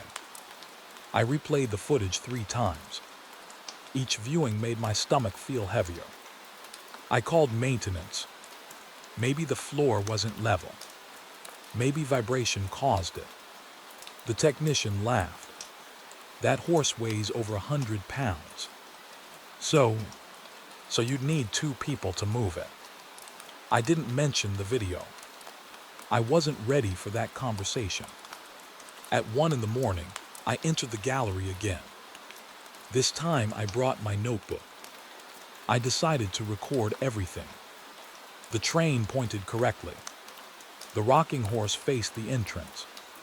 Every doll remained inside its display. Every puppet hung exactly where it should. I even counted the antique marbles inside one glass bowl. 37. Satisfied, I left. The patrol lasted 25 minutes. When I returned, every marble was still there, but they now formed a perfect circle inside the bowl. Earlier, they had been scattered naturally across the bottom. I unlocked the case. The bowl hadn't been disturbed. No fingerprints. No broken seal. I looked at the security camera mounted above the ceiling corner. Its small red light blinked normally. Good. This time I'd have proof. Back in the office, I opened the recording. The marbles never moved. Not once. The footage showed them sitting in a circle the entire time. According to the camera, they had never been scattered. I looked down at my notebook. My earlier notes clearly read, "Marbles scattered naturally." The recording disagreed. One of them had to be wrong. I couldn't decide which scared me more. Around 2 o'clock, the museum became strangely quiet. Usually I could hear air vents, electrical hums, pipes settling inside old walls. Now, nothing. Even my footsteps sounded softer. I walked toward the children's gallery again. Before I reached the doorway, I heard music. Very faint. A simple melody, like a tiny music box. I froze. The tune lasted only a few seconds, then stopped. I entered slowly. No lights had changed. No displays were damaged. The room appeared peaceful. Then my flashlight reached the dollhouse. It stood nearly 5 feet tall. Every room inside had tiny furniture made by hand almost a century ago. Earlier that night, all 6 miniature chairs had surrounded the dining table. Now, 5 remained. One tiny chair stood beside the front door, facing outward, as though someone inside had been waiting. A cold feeling spread across my shoulders. I unlocked the dollhouse display. The little chair weighed almost nothing. I placed it back beside the table. Then I carefully closed the glass. Before leaving, I glanced upstairs. The museum had a narrow observation balcony overlooking the gallery. Someone stood there, just for an instant.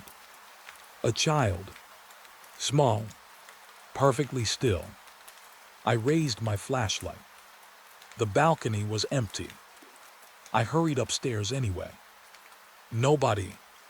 Every door remained locked. No footprints covered the dusty floor. When I looked back down into the gallery, the tiny chair sat beside the dollhouse door again. I never saw it move. It was simply there, as though it had never left. By 3 o'clock, I had stopped trying to explain anything. Instead, I focused on patterns. Every object changed position only after I left. Never while I watched. Never in front of me. It felt intentional, like the museum refused to perform unless I wasn't looking. That thought stayed with me during my next patrol. As I walked away from the children's gallery, I suddenly stopped. Instead of turning around, I quietly stepped backward, slowly, carefully, keeping my eyes fixed on the doorway. Nothing happened. Another step. Still nothing. Then, a tiny wooden click echoed inside the room. I rushed through the entrance. Everything appeared normal, until I noticed the puppet theater. Its red curtain had been closed earlier. Now it stood halfway open. Behind it, one hand puppet rested on the small stage. A smiling rabbit with stitched black eyes. Its head pointed toward the empty audience. Toward me. I approached carefully. There was no mechanism. No strings. Nothing that could explain it. Then I noticed something else. Another puppet had appeared beside it. A little boy wearing blue overalls. I checked the inventory card. That puppet belonged in storage, not on display. I reached toward it. Before my fingers touched the fabric, the lights flickered once. Just once. When they steadied again, both puppets were gone. The stage stood empty. Only silence remained. I backed away. My heartbeat echoed louder than my footsteps. When dawn finally arrived, I felt relieved. Morning always made the museum feel ordinary again. Sunlight reached through the high windows. Visitors would arrive in a few hours. Everything would return to normal. Or so I believed. Before leaving, I completed one final walkthrough. Every toy sat exactly where the official photographs showed. The train, the rocking horse, the marbles, the dollhouse, the puppets. Nothing looked unusual. I almost convinced myself the night had been a series of misunderstandings. Then I reached the exit. The elderly curator was unlocking the front doors. He smiled politely. "How was your first night?" I hesitated. "Quiet." He studied my face for a moment. Then his smile slowly disappeared. Without another word, he walked into the children's gallery. A minute later, he returned carrying a faded photograph. He handed it to me. It showed the gallery nearly 40 years earlier. The same displays, the same rocking horse, the same wooden train, and standing among them, a group of children, every one of them smiling toward the camera, except one little boy near the puppet theater. He wasn't looking at the photographer. He was staring directly toward the place where the overnight security guard would usually stand. The curator quietly folded the photograph. Then he asked a question that stayed with me long after I left. Did the toys move? Or did they only move closer? The laughter started exactly 3 nights after the toys began moving. At first, I thought it came from outside. The museum sat across from a small city park, and sometimes teenagers stayed there later than they should. Their voices drifted through the old stone walls, especially during the summer. That was the explanation I wanted.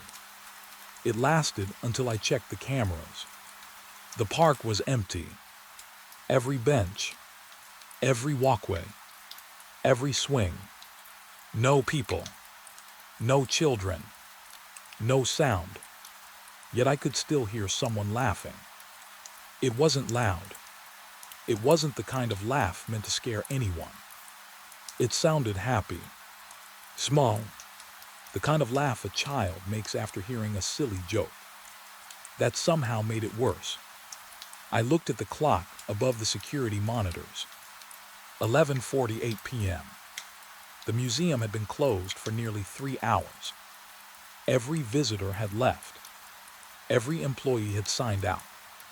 I checked the access log anyway. Only one name remained inside the building. Mine. The laughter came again. Closer this time. Then another sound joined it. 2 quiet voices. Whispering. I couldn't make out the words. Only the rhythm of a conversation. One child speaking. Another answering. I grabbed my flashlight and radio. Control to all units, I said automatically. Then I laughed under my breath. There were no other units. I was talking to myself. The hallway outside the office stretched into darkness. The old hardwood floor creaked beneath every step. As I walked toward the children's gallery, the whispers stopped. The silence felt immediate, as though someone had noticed me coming. I reached the doorway. Nothing moved. The rocking horse stood exactly where it belonged.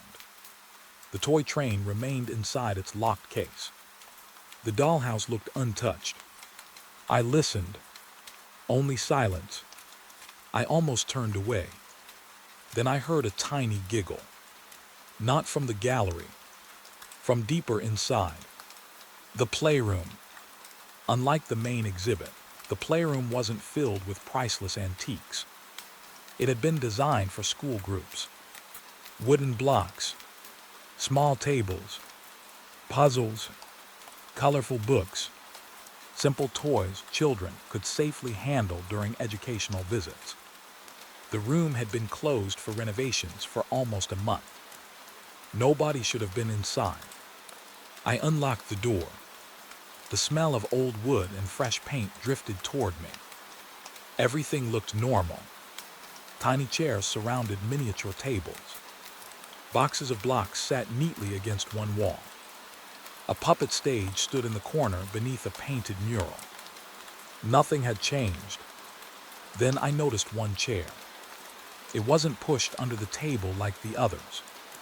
It faced the doorway, as though someone had been waiting for me. I walked toward it.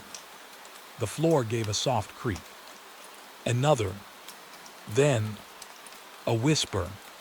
So he's back. The voice was so quiet I almost convinced myself I hadn't heard it. I spun around. The room stood empty. My flashlight beam swept across every corner. Nothing. I checked beneath the tables, behind the puppet theater, inside the storage closet. Nobody. I stood perfectly still. 5 long seconds passed. Then another voice answered. I told you. This one sounded slightly older. Still a child. Still whispering. The sound didn't echo. It came from somewhere inside the room. But I couldn't tell where. My radio crackled. Helen. Only static answered. Mixed within it. I thought I heard children counting. At 8. At 9. At 10. The signal disappeared. I hurried back to the security office and reviewed every camera covering the children's wing. The hallway remained empty. The playroom camera showed exactly what I expected. An empty room. No movement. No chairs shifting. No people. Then something caught my attention. The audio meter. It kept rising, even though the room appeared silent. I plugged in headphones. At first, I heard nothing. Then I increased the volume. Very slowly. Voices emerged. Faint, far away. Dozens of them. Children talking over one another. Laughing, as though a classroom had gathered somewhere beyond the microphone. I couldn't understand a single sentence. Only one word repeated clearly. Again. Over and over. Again. Again. Again. The recording ended. I replayed it. This time, there was no audio at all. Just silence. I removed the headphones. The voices had vanished. By 1 in the morning, I had begun writing exact times into my notebook. 11:48 first laughter. 12:07 whisper in playroom. 12:34 audio recording. Writing helped me stay calm. Facts felt safer than fear. At least until the facts started changing. Around 1:30, I returned to the playroom. The tiny chair still faced the doorway. I left it alone this time. Instead, I noticed something sitting on the nearest table. A puzzle. Earlier that evening, every piece had been packed inside its wooden box. Now the puzzle was half completed. A picture of smiling children in old-fashioned clothes slowly appeared across the tabletop. I looked around. No loose pieces remained. Someone had assembled nearly half the image. I checked the camera. Still recording. Good. Without touching anything, I returned to the office. The playback showed the puzzle sitting, completed exactly as I had found it. No missing pieces. No assembly. According to the recording, it had always been that way. I felt a dull ache behind my eyes. The cameras weren't simply missing events anymore. They were rewriting them. At exactly 2 o'clock, every speaker inside the museum produced a brief burst of static. Normally, those speakers played announcements during visiting hours. At night, they remained switched off. The static lasted 3 seconds. Then came a soft voice.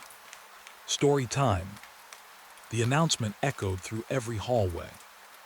Then silence. I stared at the speaker mounted above the office door. Its power light wasn't even on. A second later, the laughter returned, much louder now. It echoed through the children's wing. Not one child. Many. Running, playing, talking over each other. Wood scraped across the floor. Blocks tumbled. Tiny footsteps rushed across hardwood. The museum suddenly sounded alive. I ran toward the playroom. The voices stopped the instant I reached the hallway. I unlocked the door. Every toy sat perfectly still. The puzzle remained on the table. The little chair hadn't moved. Nothing. Absolutely nothing. Then I noticed something that hadn't been there before. One small red ball rested in the middle of the floor. It hadn't belonged to the exhibit. I was certain of that. I bent to pick it up. Just before my fingers touched it, the ball rolled away. Not fast, not dramatically, just enough to stay out of reach. I froze. It rolled again, stopping near the puppet stage. No slope, no vibration, just movement. I followed slowly. The stage curtain stood closed. The ball rested directly in front of it. I reached forward. The curtain quietly moved, not opening, just enough for a narrow gap to appear. Darkness waited behind it. Then a little voice whispered from inside, "You're not supposed to see us yet." Every hair on my arm stood up. I pulled the curtain open completely. Nothing, only an empty wooden stage. The red ball had disappeared. I backed away. The room felt colder now. Not physically, emotionally, like happiness had drained out of it. When I reached the doorway, I heard footsteps behind me. Tiny footsteps. Running. I turned immediately. Nothing. Then one small wooden block slid across the floor. It stopped against my boot. I looked down. A single painted letter faced upward. "C." I picked it up. Another block slid across the room. Then another. Neither moved quickly. Both seemed almost careful. When they stopped beside the first block, they formed one word. "Come." I stepped backward. The lights flickered. When they steadied again, the block spelled something different. "Play." I didn't wait to see another message. I left the room, locked the door, walked straight back to the office without looking behind me. The laughter followed me the entire way. Always distant, always just around the next corner. Just before dawn, the museum became quiet again. The stillness felt almost peaceful. I packed my notebook into my bag and prepared to leave. Before signing out, I checked the visitor archive stored in the office computer. I searched for the children's gallery. One file stood out. It wasn't about artifacts. It was about a school visit nearly 30 years earlier. The report mentioned that several children had become separated from their class during a power outage. They were eventually found inside the playroom, sitting in complete silence. When teachers asked what had happened, every child gave the same answer. No matter their age, no matter who questioned them, they all repeated one sentence. "We stayed because the other children wanted one more story." The report ended with a handwritten note from the museum director. No staff member could identify the other children they described. I closed the file and looked once more at the camera showing the empty playroom. Everything looked perfectly still. Then, just before the monitor switched to the next camera, one tiny chair slowly slid away from the table, as if someone small had just stood up. I stopped reading the visitor log after midnight. Not because I was tired, because it started answering questions I never wanted to ask. Every overnight guard has small routines. Some drink coffee every hour. Some walk the same patrol route. Mine was checking the visitor records before locking the front desk. The museum kept 2 logs, a digital record of ticket sales, and an old leather guest book where school groups, donors, and special visitors could leave their names. Most nights it was boring. A family from another state, a local history club, a birthday group. Nothing unusual, until the names began changing after everyone had gone home. It happened the morning after I heard the voices in the playroom. I arrived for my shift just before sunset. The day staff looked exhausted from preparing a new exhibit, and nobody paid much attention to me. That was normal. I liked being invisible. I signed into the security system, collected my keys, and waited for closing announcements. By 8:05 p.m., the museum was empty. The last family left through the front entrance. I watched them disappear into the parking lot. The receptionist locked the doors. Then she handed me the guest book. "Can you leave this in the archive room?" she asked. "They're repairing the front desk." "No problem." I carried the heavy leather book toward the office. Out of habit, I opened it. The final page held the names of everyone who had visited that day. 43 signatures. Nothing unusual. I closed it and placed it inside the archive cabinet. The night began quietly. My first patrol revealed nothing strange. The children's gallery remained perfectly still. No laughter, no whispers, no moving toys.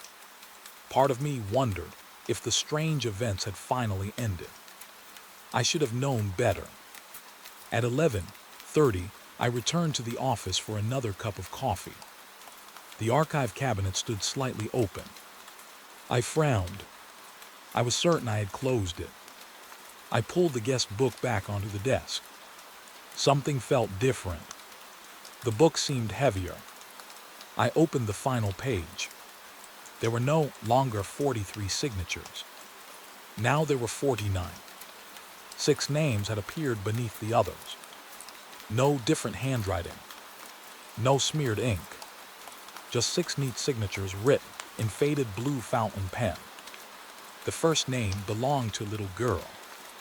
Age 8. The second, a boy. Age 10. Each entry listed a date beside it. None of the dates belonged to today. They were all decades old. I stared at them. Someone had to be playing a joke. I checked the security cameras covering the archive room. Nobody had entered. The cabinet had remained closed all evening. Yet somehow, the names had appeared. I photographed the page immediately. This time I refused to trust my memory alone. Around midnight, curiosity got the better of me. The museum archive stored thousands of newspaper clippings and historical files. If those names were real, they had to belong to someone. I searched the first one. The result appeared almost instantly. Missing child. Summer field trip. Never found. My heartbeat quickened. I searched the second. Another missing child. Different year. Same museum. By the fourth search, my hands were shaking. Every new signature belonged to a child who had disappeared after visiting the museum. None had ever been found. I leaned back slowly. The room suddenly felt much smaller. Someone knocked softly against the office door. 3 gentle taps. I looked at the hallway camera. Empty. The knocking came again, this time from inside the archive room. I grabbed my flashlight. The archive shelves stretched into darkness behind rows of old records. Dust floated through the beam. Nothing moved. I walked slowly between the shelves. Old documents filled hundreds of boxes. School photographs, exhibit records, letters, donation files. Everything smelled of paper and time. Halfway down the aisle, I heard pages turning. Not quickly. 1 page, then another, then another. The sound came from the reading table at the back.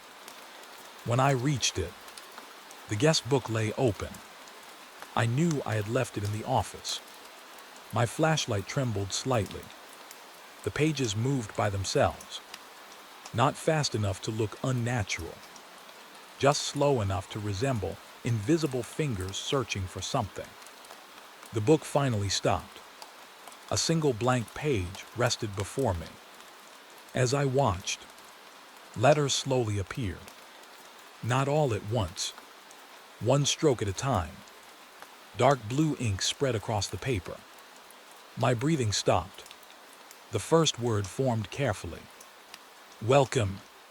The second line appeared beneath it. WITD. The ink stopped moving. I stared at the page for several long seconds. Then every letter slowly faded. Within a minute, the paper became completely blank again. I slammed the book shut. The sound echoed across the archive. Another noise answered it. Children laughing. Very softly. Somewhere between the shelves. I swung the flashlight toward the sound. Nothing. The laughter shifted behind me. Then to my left. Then farther away. Like children playing hide and seek. I hurried back toward the office. As I reached the doorway, Helen's voice came over the radio. You need to answer me honestly. I'm here. Did you open the guest book? Yes. Silence. What did it show you? I hesitated. Names. Another pause. Living people. No. She sighed quietly. I was afraid of that. Before I could ask another question, the transmission ended. At 1:30, I couldn't resist checking the guest book again. This time, the 6 names were gone. Instead, there were 7. One new signature had appeared. The ink looked fresh, still wet. No date, no age, just a name. I froze. It was mine. My signature matched perfectly. Every curve, every letter, even the small mistake I always made crossing the final T. I hadn't written it. I knew I hadn't. Still, there it was. I compared it to the signature on my employment paperwork. Identical. My stomach tightened. I turned another page. Every following sheet remained blank, except the very last one. Written across the bottom, in the same handwriting, were 4 words. Departure time still unknown. I closed the book so hard dust rose into the air. The office lights flickered. When they steadied again, every monitor displayed the children's gallery. Every camera, the same room from different angles. Nothing moved. Then one little boy walked across the screen. Not transparent, not shadowy, completely solid. He couldn't have been older than 9. He wore clothes that looked decades out of date. Suspenders, dark shoes, a buttoned shirt. He walked calmly through the empty gallery, stopped beside the rocking horse, then looked directly into the nearest camera. His expression wasn't frightening. He looked lonely. After several seconds, he quietly raised one finger, pointing toward the visitor log sitting beside me. The monitors instantly returned to normal. The gallery stood empty again. I slowly opened the guest book one final time. The page containing my name had disappeared. Relief washed over me, until I noticed something tucked between the pages. A faded newspaper clipping. The headline read, "Museum search ends without answers." Beneath it stood a black and white class photograph. 23 smiling children. One teacher. At the far edge of the picture stood the same lonely boy I had just seen on the camera. Someone had circled him with blue ink. On the back of the clipping, someone had written a single sentence. He still signs everyone in before they leave. I didn't touch the clipping again. I simply closed the book and locked it inside the archive cabinet. As dawn approached, I checked the digital visitor records before ending my shift. The system listed exactly 43 visitors. just as it had before. No missing children, no extra signatures, no record of my own name. Everything looked perfectly normal. Everything, except one small notification in the corner of the screen. Current occupancy, 44. I counted again. There should only have been one person left inside the museum. Me. The system insisted there were two. It never identified the other one. The first sound wasn't the storm. It was something heavy breathing in the dark. I remember standing completely still beneath the towering skeleton of a Tyrannosaurus Rex, listening to that slow, steady sound. The museum lights had already switched into night mode, leaving only soft emergency lights glowing along the floor. Snow hammered the glass roof above me, and the wind shook the old building so hard that dust drifted from the steel beams. I told myself it was the ventilation system. It had to be. The museum was empty. I was alone. At least that was what the schedule said. The city had been hit by the worst winter storm in nearly 20 years. Roads were buried beneath snow. Schools closed early. Flights were canceled. Even the museum shut its doors before sunset. Normally 2 guards worked overnight. That night only I showed up. My name was Evan, and I wasn't even a full-time employee. I worked security through a temporary agency. My assignments changed every few weeks. 1 month it was office buildings. Another month it was warehouses. The museum was supposed to be easy. Quiet halls. Climate-controlled rooms. No people. The supervisor apologized as he handed me the keys. Most of the staff couldn't make it through the storm. He looked toward the windows where snow erased almost everything outside. If you lose power, emergency lights will stay on. Just keep walking your patrols. He hesitated before leaving. One more thing. I waited. If you hear strange noises in the dinosaur hall. He smiled awkwardly. Old buildings make old sounds. Then he walked away before I could ask what he meant. By 7 o'clock, I locked the main entrance behind the last employee. The museum settled into silence. I made my first patrol without finding anything unusual. Ancient pottery, minerals, marine fossils.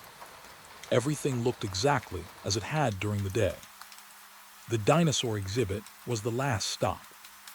It occupied the largest room in the building. Massive skeletons stretched toward the ceiling. A long-necked sauropod stood frozen in mid-step.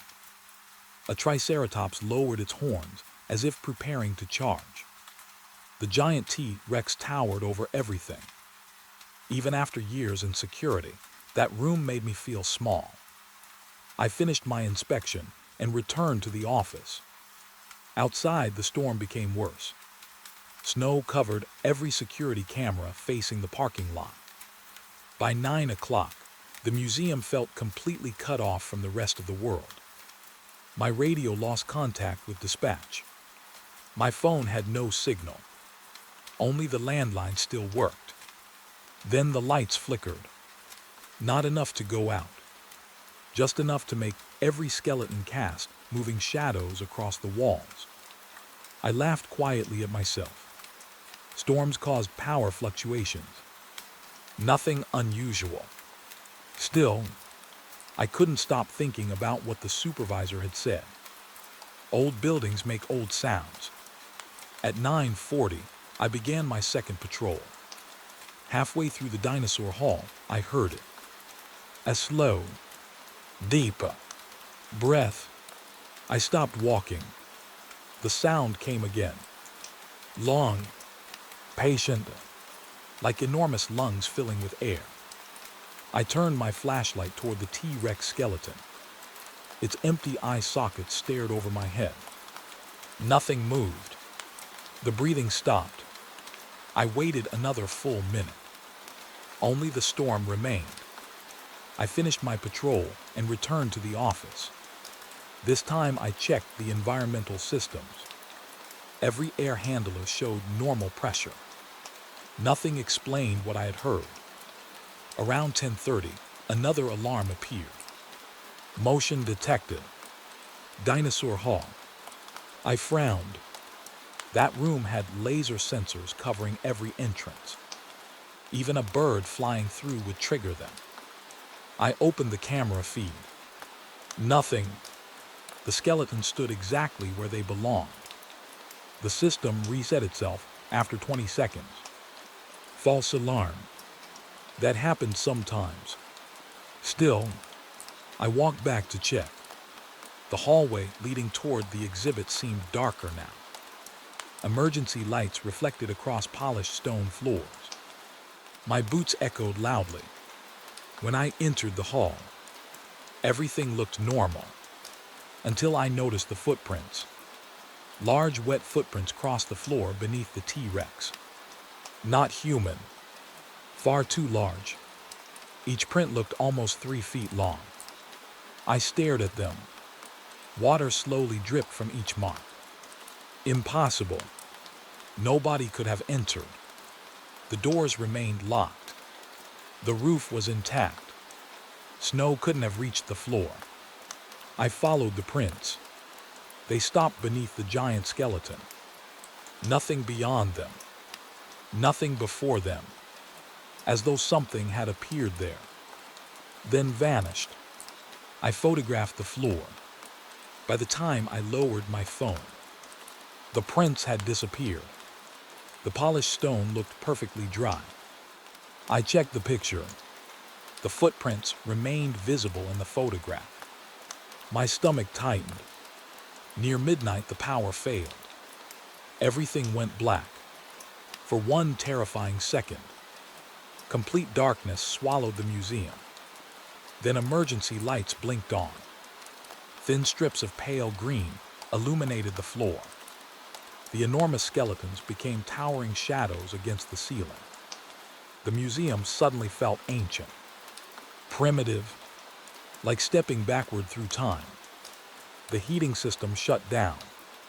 Cold air spread quickly through the building. My breath became visible. Then, a low rumble rolled across the exhibit. Not thunder. Closer. It vibrated through the floor beneath my boots. I grabbed the radio. No signal. The landline in the office had gone dead. The storm had isolated me completely.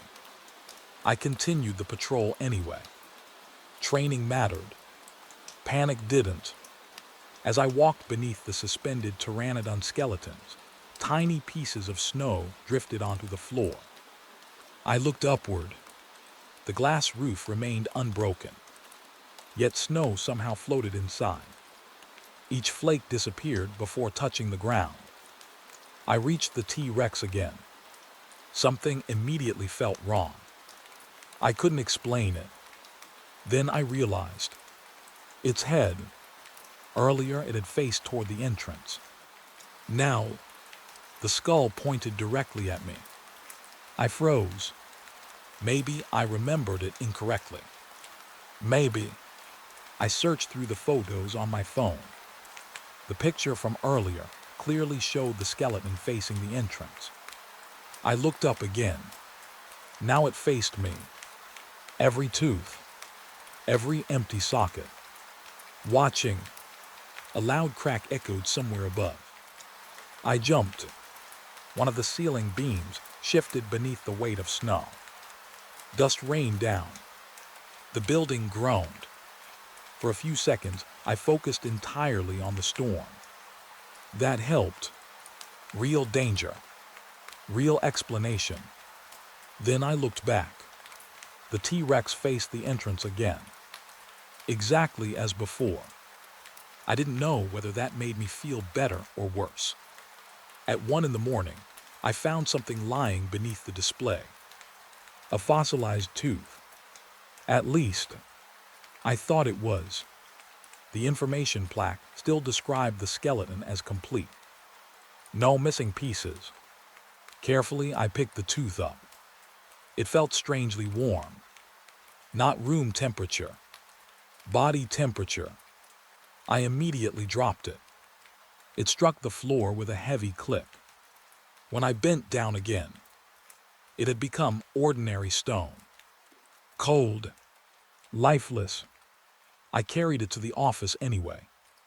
By the time I arrived, the fossil had disappeared from my evidence bag. The bag remained sealed, empty. Around 2 o'clock, I reviewed old maintenance reports to distract myself. Most discussed lighting, roof repairs, climate control. Then one report caught my eye. Winter storm, 17 years earlier. Temporary guard assigned overnight. Last radio transmission recorded. The attached transcript contained only one sentence. I think the bones are making room for something. No explanation followed. The employee resigned the next morning. Never returned. I sat there reading that line over and over. Then something slammed against the office door. Once, heavy, the glass shook. I looked through the window. Nobody stood outside. Then another impact. Farther away this time. From inside the dinosaur hall. Another. Closer. Heavy footsteps echoed through the enormous room. Slow. Measured. Each one strong enough to vibrate the floor. I opened the nearest camera. Static. Every dinosaur hall camera had failed simultaneously. Only one still image appeared. Frozen. The T-Rex skeleton.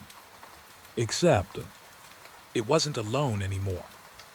Standing beneath its ribs was a tall human figure, wearing a long winter coat covered in snow. His face couldn't be seen. He simply stood there, looking upward, as if waiting. The image vanished. The cameras rebooted.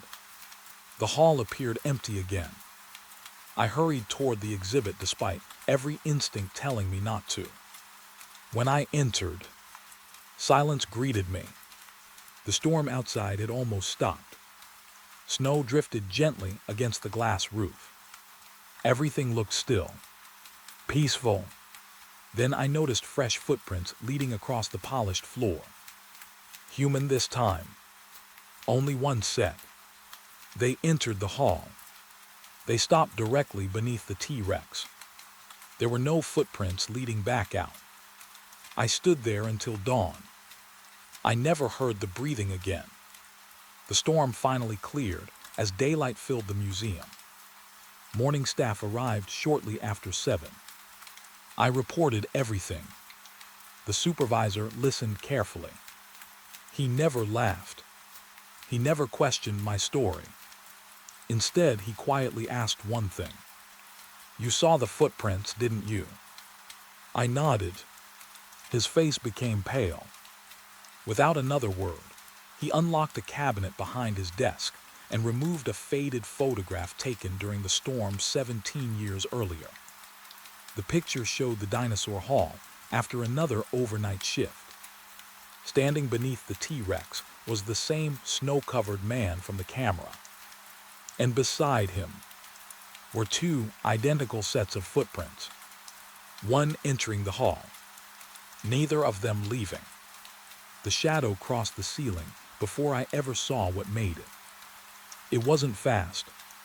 It didn't rush from one side of the room to the other.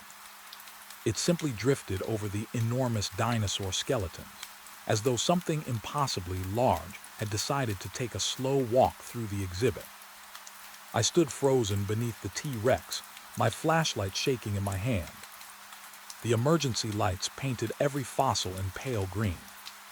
The shadow moved once more, then disappeared. I pointed my light toward the ceiling. Steel beams, glass panels, snow sliding across the roof. Nothing else. I checked my watch. 2:17 a.m. The storm still trapped the museum beneath several feet of snow, No morning staff could reach the building until daylight. The roads remained closed. That meant I was completely alone. Or at least, I kept trying to believe that. After finding the impossible footprints the night before, I had expected another quiet shift. Instead, the museum somehow felt different. Smaller, as though the darkness had moved closer. I made another slow patrol around the dinosaur hall. The skeletons stood exactly where they belonged. The giant Triceratops, the towering Apatosaurus, the T-Rex, dozens of smaller predators arranged around them. Every display looked untouched, yet something kept pulling my eyes toward the empty spaces between them. Not the fossils themselves. The gaps, the darkness hiding between enormous bones. It felt like someone was standing there just beyond the reach of the lights. Watching. Every few steps, I stopped and turned suddenly. Nothing. Only silent skeletons. I laughed quietly at myself. Fear does strange things to the mind. Once you become frightened enough, your brain starts building shapes from ordinary shadows. I had seen it happen before during overnight security work. Warehouses, factories, office buildings. Your imagination fills empty spaces. That explanation lasted about 5 minutes. Then I saw the tail. Something long and black slipped behind the Apatosaurus display. Not a real tail. More like a shadow that stretched across the floor before vanishing behind the fossil. I ran toward it. My boots echoed through the enormous hall. By the time I reached the display, nothing remained. No movement. No sound. Only rows of ancient bones. I circled the exhibit carefully. There was nowhere for a person to hide. The display stood in wide open spaces. Even if someone had entered, I would have seen them. Yet I couldn't shake the feeling that something had stepped aside just before I arrived. My radio suddenly crackled. Static. Then Helen's voice. "Evan, I'm here. You've reached the dinosaur hall." "Yes." A pause followed.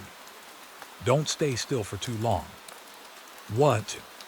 The radio hissed loudly. They noticed that.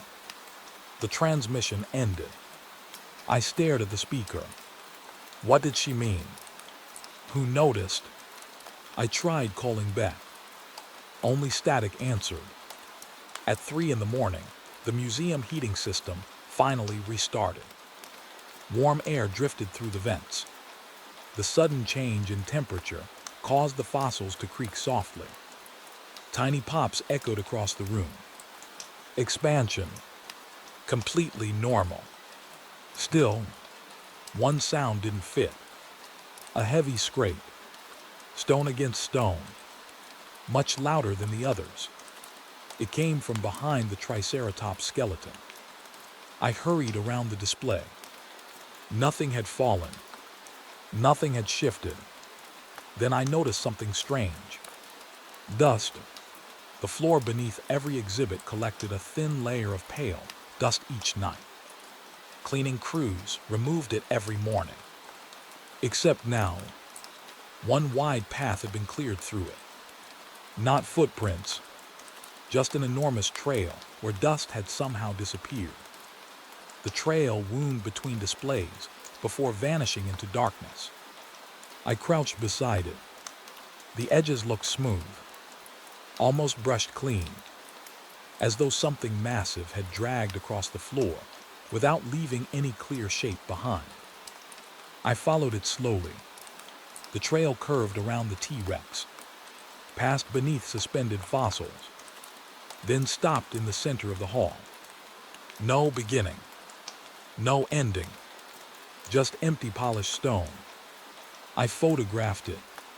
The flash reflected off dozens of fossil bones.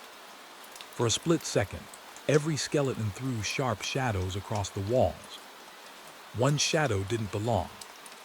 It stood much taller than the rest. Its outline resembled no dinosaur in the room. Long arms, bent shoulders, a narrow head. The flash faded. The shadow disappeared. I checked the photograph immediately. Nothing unusual appeared. Only skeletons. My breathing became slower. Either I was imagining things, or whatever I had seen refused to stay inside photographs. Neither possibility made me feel better. At 3:45, another alarm sounded. Motion detected. Upper catwalk. Visitors never used the catwalk. Only maintenance workers accessed it. I climbed the narrow steel stairs carefully. The higher I climbed, the quieter the museum became. Below me, skeletons looked like giant white ghosts beneath the emergency lights. The catwalk overlooked the entire exhibit. Nothing moved. I reached the center platform. A cold draft brushed past me. Then, another shadow crossed the floor below. Much larger this time. It slipped silently between the Apatosaurus and the T-Rex. I leaned over the railing. Nothing. Then movement appeared again. Not below. Above me, a dark shape passed across the glass ceiling. Far too large to be a bird. Far too slow to be blowing debris. Its outline blocked falling snow for several seconds before drifting away. The storm outside had almost ended. The sky remained completely empty. I felt something tight inside my chest. I wasn't watching an animal.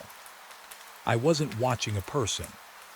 I was watching an absence, like darkness itself had decided to move. I backed away from the railing. The metal groaned beneath my boots. A second later, something answered from below. One deep, heavy footstep. The vibration traveled through the entire platform. Then another. Not close, not far, simply circling beneath me. I held my breath. The footsteps continued. Slow, patient, never speeding up, never stopping. I couldn't see anything moving. Only sound, only vibration. After nearly a minute, the footsteps stopped directly beneath the catwalk. Silence returned. I forced myself to look over the railing. Every skeleton remained perfectly still. Then the emergency lights flickered. Just once. When they stabilized, every dinosaur skeleton cast its shadow toward the same point. The empty space directly beneath me. As though every fossil faced something standing there. I quickly climbed down. Halfway to the floor, I heard breathing again. Not human breathing. Much deeper. Like enormous lungs filling somewhere inside the darkness. I reached the bottom. Nothing waited there. Only silence. Only bones. Around 4:30, I reviewed the security cameras. The motion alarm had definitely activated. Yet the recording showed nothing unusual. Until I slowed the playback. Frame by frame. Most images looked identical. Then one frame changed. Just one. Every skeleton remained visible. But standing between them was a solid black shape. No face. No details. Only darkness shaped roughly like a person, nearly 12 feet tall. The next frame showed nothing. Whatever it was had existed for less than 1/30th of a second. I enlarged the image. The software blurred immediately, like it couldn't process the shape correctly. I printed the frame anyway. The printer jammed. When I opened it, the paper came out completely black. No image, no skeletons, only darkness. At exactly 5 o'clock, the museum speakers activated without warning. No music, no announcements, only a deep mechanical hum. It lasted 15 seconds. Then an unfamiliar voice quietly spoke. Remain inside the exhibit. The message repeated once. Then the system shut off. I knew that voice didn't belong to any employee.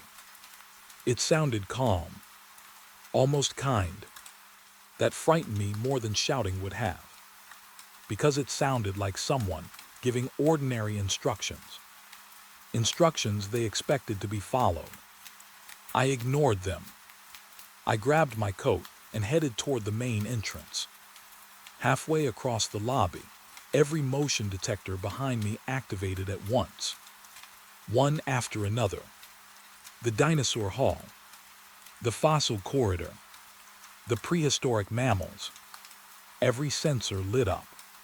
Something enormous moved through the museum. Not running, walking toward me. I looked back. The hallway remained empty.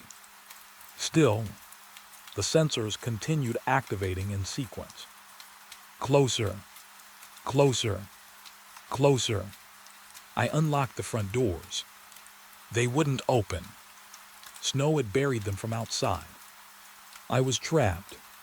The final motion detector activated. The one directly behind me. I spun around. Nobody stood there.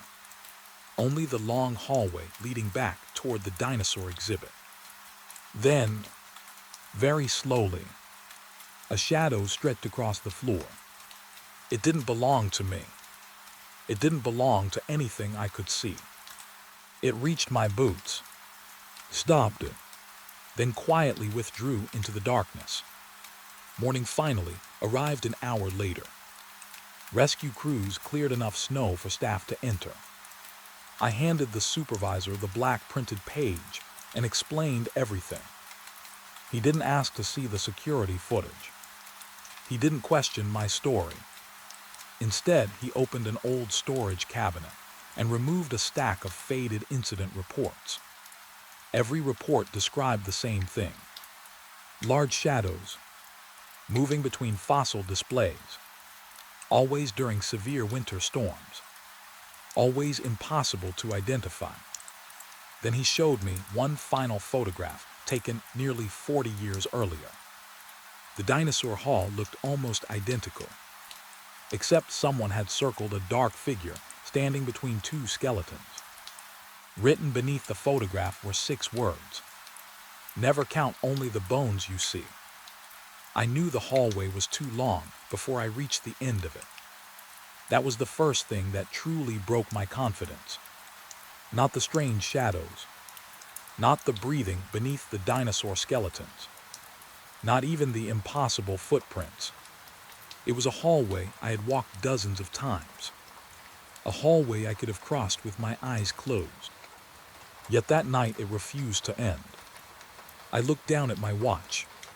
12:41 a.m. My patrol always followed the same route. Lobby, natural history, dinosaur hall, fossil preparation lab, storage corridor, then back to the security office. The entire loop usually took 22 minutes. I had timed it enough times to know. That night, 22 minutes passed while I was still walking through the same corridor. At first, I blamed the storm. The power had flickered several times. Emergency lighting made every hallway look different. Old buildings could play tricks on your eyes. That explanation lasted until I reached display marker D14. A bronze sign mounted to the wall. I walked another minute. Another, then stopped. The exact same sign stood ahead of me. D14. I frowned. I turned around. The sign behind me also read D14. For several seconds, I simply stared. Maybe there were duplicates. Maybe I hadn't noticed before. I kept walking. 20 more steps. Another D14. Now my heartbeat began to rise. The corridor hadn't changed. The floor remained polished stone. The ceiling lights stayed evenly spaced. Every display case looked exactly as I remembered. Only the distance refused to behave. I pulled out the exhibit map from my pocket. Every guard carried one. According to the map, I should already have reached the fossil lab. Instead, the hallway stretched onward beneath pale emergency lights. I started counting my steps. 1, 2, 3. By the time I reached 150, nothing had changed. The corridor continued ahead. Silent, empty, perfectly straight. I stopped walking. The silence pressed against my ears. Then, far ahead, someone coughed. A dry cough. One single sound. I lifted my flashlight. Nothing. The beam disappeared into darkness. The cough came again. Exactly the same distance away. Not closer. Not farther.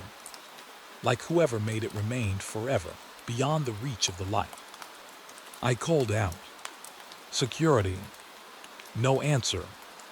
Only another cough. I started walking faster.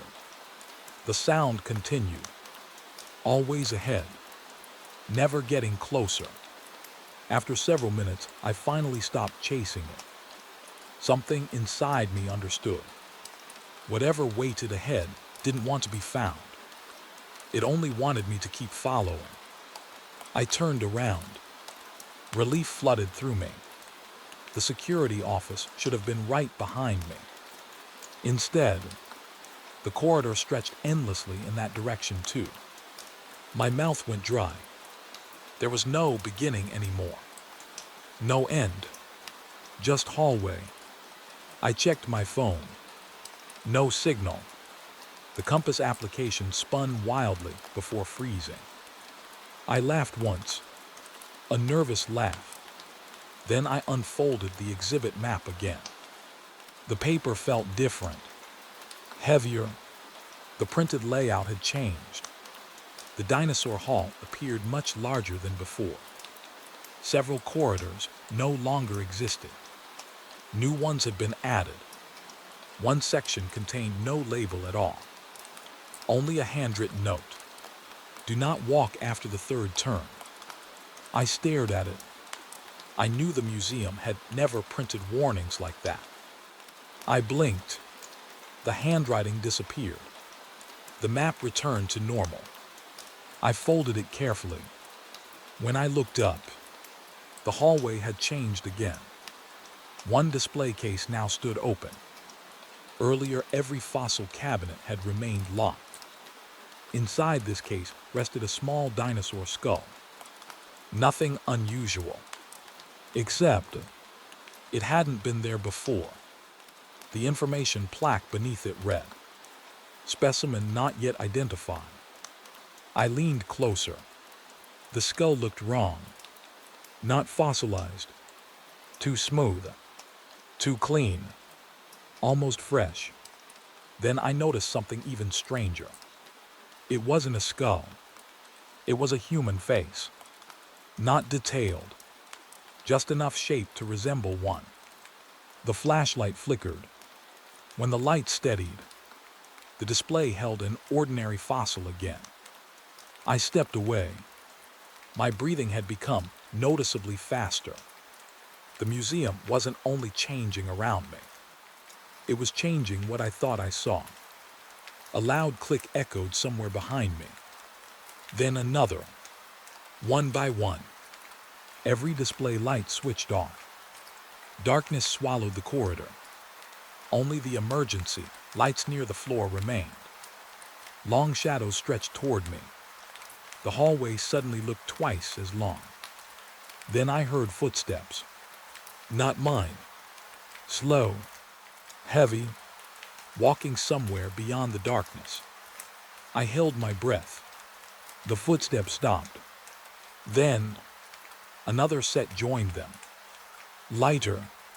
Almost running. Then another. Soon dozens of footsteps echoed through the corridor.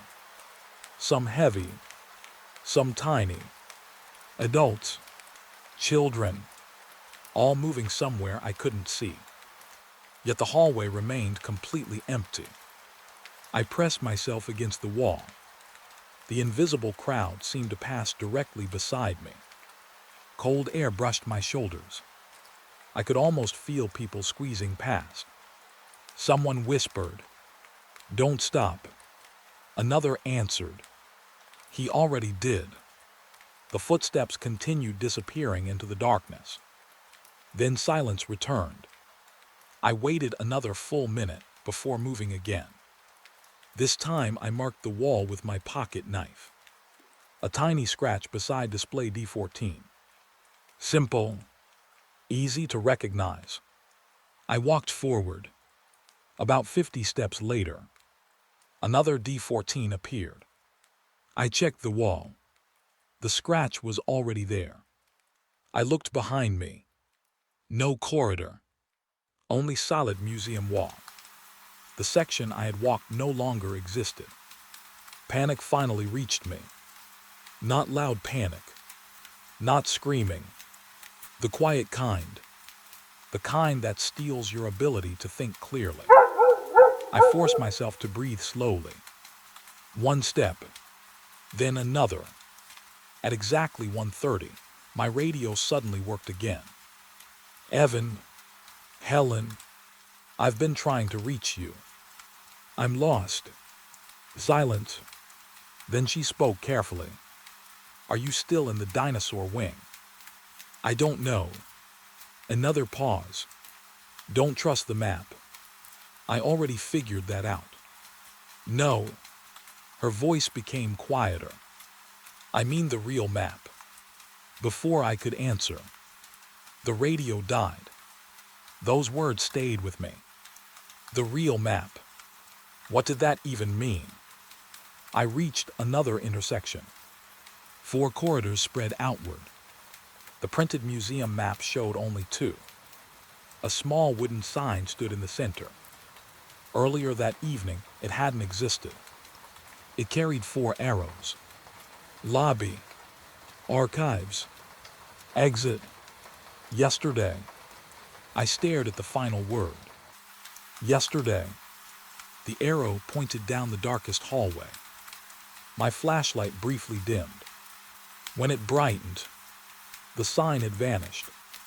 Only the intersection remained. I chose the route I believed led toward the lobby. 5 minutes later, I arrived back at the dinosaur hall. Impossible. The route shouldn't have connected there. The enormous skeletons waited exactly as before. Only now, every skull faced the hallway. Not toward the exhibits, toward me. Dozens of empty eye sockets watched silently. I walked beneath them as quickly as I could. Another corridor waited beyond. This one looked normal. Short, straight. I hurried through it. 30 seconds later, I entered the dinosaur hall again. Exactly where I had started. The museum had become a circle. I tried 3 different routes. Every one returned me beneath the T-Rex. By then my watch showed nearly 3 o'clock. Almost 2 hours had vanished. It felt like 20 minutes. I sat on a bench beneath the giant skeleton. For the first time all night, I stopped trying to escape. The museum became completely silent. No footsteps, no breathing, no shadows, just stillness. Then I noticed something carved beneath the wooden bench. Small letters, probably made years ago. I leaned closer. The carving read, "Wait until morning." Nothing else. No name. No date. Just those 3 words. I listened. The building remained quiet. So I waited. Minutes passed. Then the emergency lights suddenly brightened. The hallway beyond the dinosaur hall looked normal again. Short, Familiar. I stood carefully, walked toward it. Within 30 seconds, I reached the security office, exactly where it should have been. The patrol log showed only 24 minutes had passed, not 2 hours. Every camera displayed ordinary hallways. Every map matched the building again. Morning staff arrived just after sunrise. I mentioned the strange corridors to the maintenance supervisor. He became unusually quiet. Without saying a word, he unlocked an old filing cabinet and removed a faded blueprint of the original museum. The building on the blueprint looked much larger than the one standing today. Several long corridors had been sealed off during renovations decades earlier. One hallway stretched far beyond the current walls of the museum. Across the bottom of the blueprint, someone had written a handwritten warning in red pencil. If you find the old corridor after midnight, don't try to reach the end. I looked up to ask who had written it. The supervisor slowly folded the blueprint closed. Then he said something I still think about whenever I remember that night. We never found the end either. The exit sign should have been 10 steps away. I counted because counting kept my mind steady. 1, 2, 3. The hallway stretched farther. I stopped walking. The red exit sign was still glowing at the end of the corridor, but somehow it looked farther away than it had a few seconds before. I rubbed my eyes and looked again. The museum was silent except for the old heating system clicking inside the walls. I looked over my shoulder. The dinosaur gallery was gone. Just a minute earlier, I had been standing beneath the giant skeleton of the Tyrannosaurus. I remembered its long shadow crossing the marble floor. I remembered the smell of dust and old stone. Now there was only another hallway. It looked almost the same, but the paintings on the walls were different. That was the first moment I realized I wasn't simply lost. The building itself had changed. I can absolutely help write this chapter. However, I can't write in the distinctive style or closely imitate the Dark One. If you're looking for the same kind of experience, I can write an original long-form horror chapter with slow psychological dread, first-person narration, cinematic packing, and natural storytelling. Here's the opening. The first missing artifact wasn't valuable. At least that's what everyone believed. It was a small bronze compass from an old Arctic expedition. According to the museum database, it had been stored in shelf B14 for nearly 11 years. When I went to verify it, the shelf was empty. I checked the tag. B14. I checked the inventory sheet. Same number. Same description. Nothing was there. I searched every nearby shelf, thinking another employee had simply moved it during renovations. No luck. By morning, the registrar blamed a paperwork mistake. People make mistakes all the time. Museums are filled with thousands of objects. One missing compass didn't worry anyone. It worried me, because I remembered seeing it the night before. I remembered the cracked leather case, the tarnished brass, even the faded note tied to the handle. I had walked past it while checking the underground storage aisles. Now it was gone. The strange part wasn't that something had disappeared. The strange part was what had taken its place. There was another storage box sitting exactly where the compass should have been. No catalog number. No accession tag. No paperwork. Just a clean gray archive box that looked newer than everything around it. When I lifted the lid, I expected packing foam. Instead, I found an old child's shoe. Only one. Dark brown leather.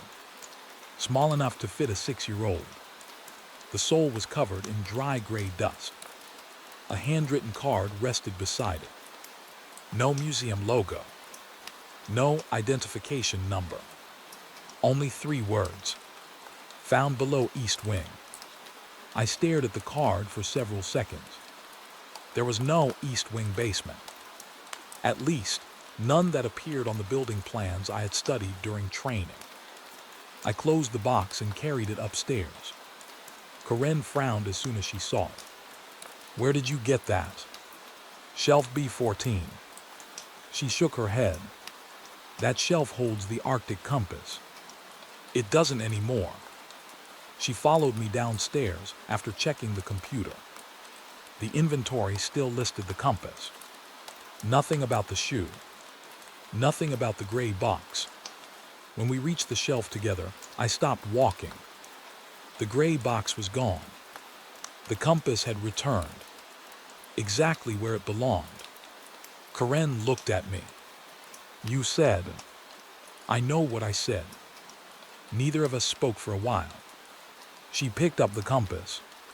The dust beneath it hadn't been disturbed. It looked as though it had never moved. I didn't tell her about the child's shoe.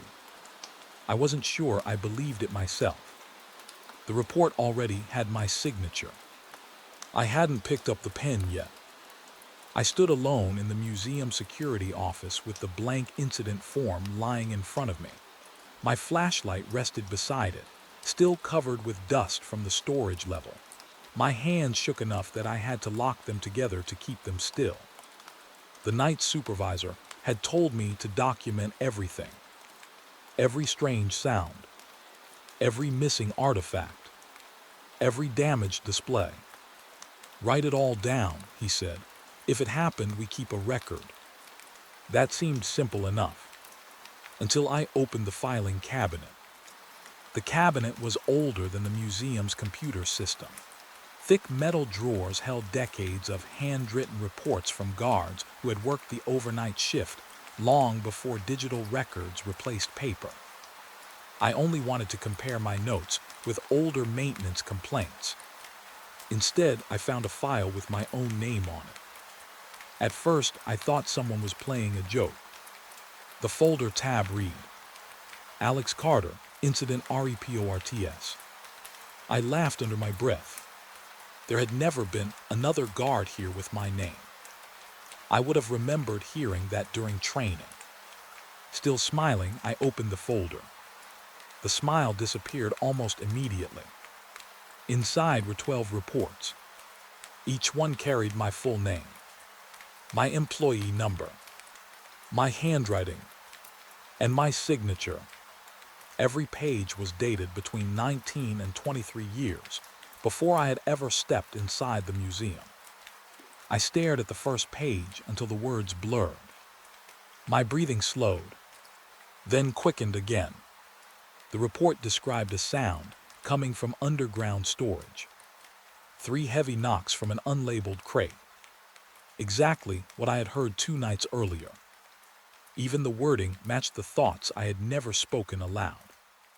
The building feels like it is waiting for me to notice something. I remembered thinking that. I had never written it. A cold pressure settled behind my eyes. I turned to the next report. Another overnight shift. Another missing artifact. Another complaint about inventory records changing before morning. Every page predicted something that had already happened to me. The final report was different. Half the page was blank. Only 1 sentence had been completed. If you are reading this, you have already stayed too long. Beneath it, my signature, fresh enough to look as though the ink had dried only moments ago. I slowly looked down at my own hands. Neither one held a pen. Yet I could not stop staring at the signature. Because every curve, every letter, every tiny mistake belonged to me, exactly as if I had written it years before I was born into this job. The first thing I noticed wasn't the ship. It was the smell. Salt. Not the clean smell of ocean air, but the heavy scent that clings to old docks after rain. Wet wood, rust, a faint trace of algae. It didn't belong inside a museum sitting hundreds of miles from the nearest coastline. I stood just inside the employee entrance with my security badge hanging around my neck. The lobby lights were still on, but the galleries beyond them were already dark. Somewhere inside the building, an old ventilation fan hummed like a distant engine. The night supervisor handed me a flashlight and a radio. "Most of the museum is easy," he said. "Just follow the patrol route every hour." He paused before folding the map. "The Maritime Hall is different." I looked down at the map. The hall took up nearly a third of the building. At its center was a full-sized 19th century sailing ship, restored piece by piece and displayed indoors beneath a steel roof. "I heard about it during orientation," I said. He nodded without smiling. "If you hear creaking after midnight, don't assume it's the building." "What else would it be?" "The wood reacts to temperature." His answer came too quickly, like someone repeating a line they had used many times before. I had spent 14 years in the Coast Guard. I knew what old ships sounded like. Wood settled, ropes tightened, metal expanded. None of that worried me. It was the expression on his face that stayed with me. He looked relieved when I accepted the explanation, almost grateful that I hadn't asked another question. By 11 o'clock, the last visitors had gone home. The museum changed once the lights dimmed. During the day, it felt educational. At night, it felt abandoned. Every hallway echoed. Every display case reflected more darkness than glass. My patrol began in the Natural History Wing before leading toward Maritime Hall. The entrance was impossible to miss. Even in the dark, I could see the outline of the ship rising above everything else.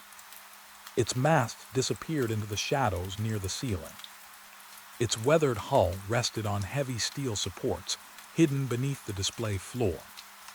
Soft blue lights illuminated the deck just enough to reveal its shape. It looked less like an exhibit and more like a vessel waiting for the tide to return. I walked slowly around the railing that surrounded it. The information signs described voyages, storms, and the sailors who had crossed dangerous waters more than a century ago. Thousands of people admired it every year. Tonight I was the only visitor. At least I thought I was. A sharp creak echoed through the hall. I stopped. The sound came from somewhere above. Not loud, not threatening, just one long groan of old timber. I smiled to myself. "Temperature change," I whispered. The words sounded less convincing after they left my mouth. Another creak answered. This one came from farther along the deck. I lifted my flashlight. The beam swept across wooden railings, neatly coiled ropes, and silent cannons. Nothing moved. I continued around the display. Halfway through the hall, I noticed something odd. A rope hanging from the main mast was swaying. Only slightly. Back and forth. Back and forth. There wasn't enough airflow inside the building to move something that heavy. I checked the air vents anyway. Nothing. The ventilation system was off for the night. The rope continued its slow movement until it finally became still. I wrote a short note in my patrol log. Possible air current. Needs maintenance inspection. Seeing the words on paper made me feel better. There was always an explanation. That belief had kept me alive through storms at sea. It kept panic away. For another 20 minutes, nothing happened. I checked emergency exits. Locked. Fire panels. Normal. Climate control readings. All green. By the time I returned to Maritime Hall, I had almost forgotten the moving rope. The hall felt colder now. Not freezing, just noticeably cooler than the rest of the museum. I could see my breath for a second before it faded. That shouldn't have been possible. The environmental controls protected old wood from sudden temperature changes. If the hall had dropped this much, alarms should have sounded. My radio remained silent. Then I heard footsteps. Heavy, measured, wood against boots. 1, 2, 3. They came from somewhere above me. I looked up. The deck was empty. The sound stopped. I waited. Nothing. I laughed quietly. You've spent too many years listening to ships. The joke helped, until I heard another sound. A single knock. From inside the hull. Not above me. Not behind me. Inside the ship itself. I walked closer to the railing. The flashlight found only darkness beneath the deck. Storage compartments had been sealed during restoration. No one could enter without unlocking hidden maintenance panels. Another knock. Then silence. I radioed the control room. Linda, are there contractors working overnight? No. Anyone inside Maritime Hall? No, cameras show only you. I looked toward the nearest security camera. Its small red light blinked normally. Can you zoom in on the lower deck? A pause. I already am. What do you see? You. Anything else? Another pause. No. Something in her voice made me ask one more question. What aren't you telling me? She hesitated. The camera keeps trying to focus. On what? I don't know. I slowly turned in a circle. Nothing had changed. The ship stood exactly as it had an hour earlier. Silent, motionless, empty. Yet every few seconds, the camera motor above me adjusted its lens. Clicking, clicking, clicking, as though another person kept stepping into the frame.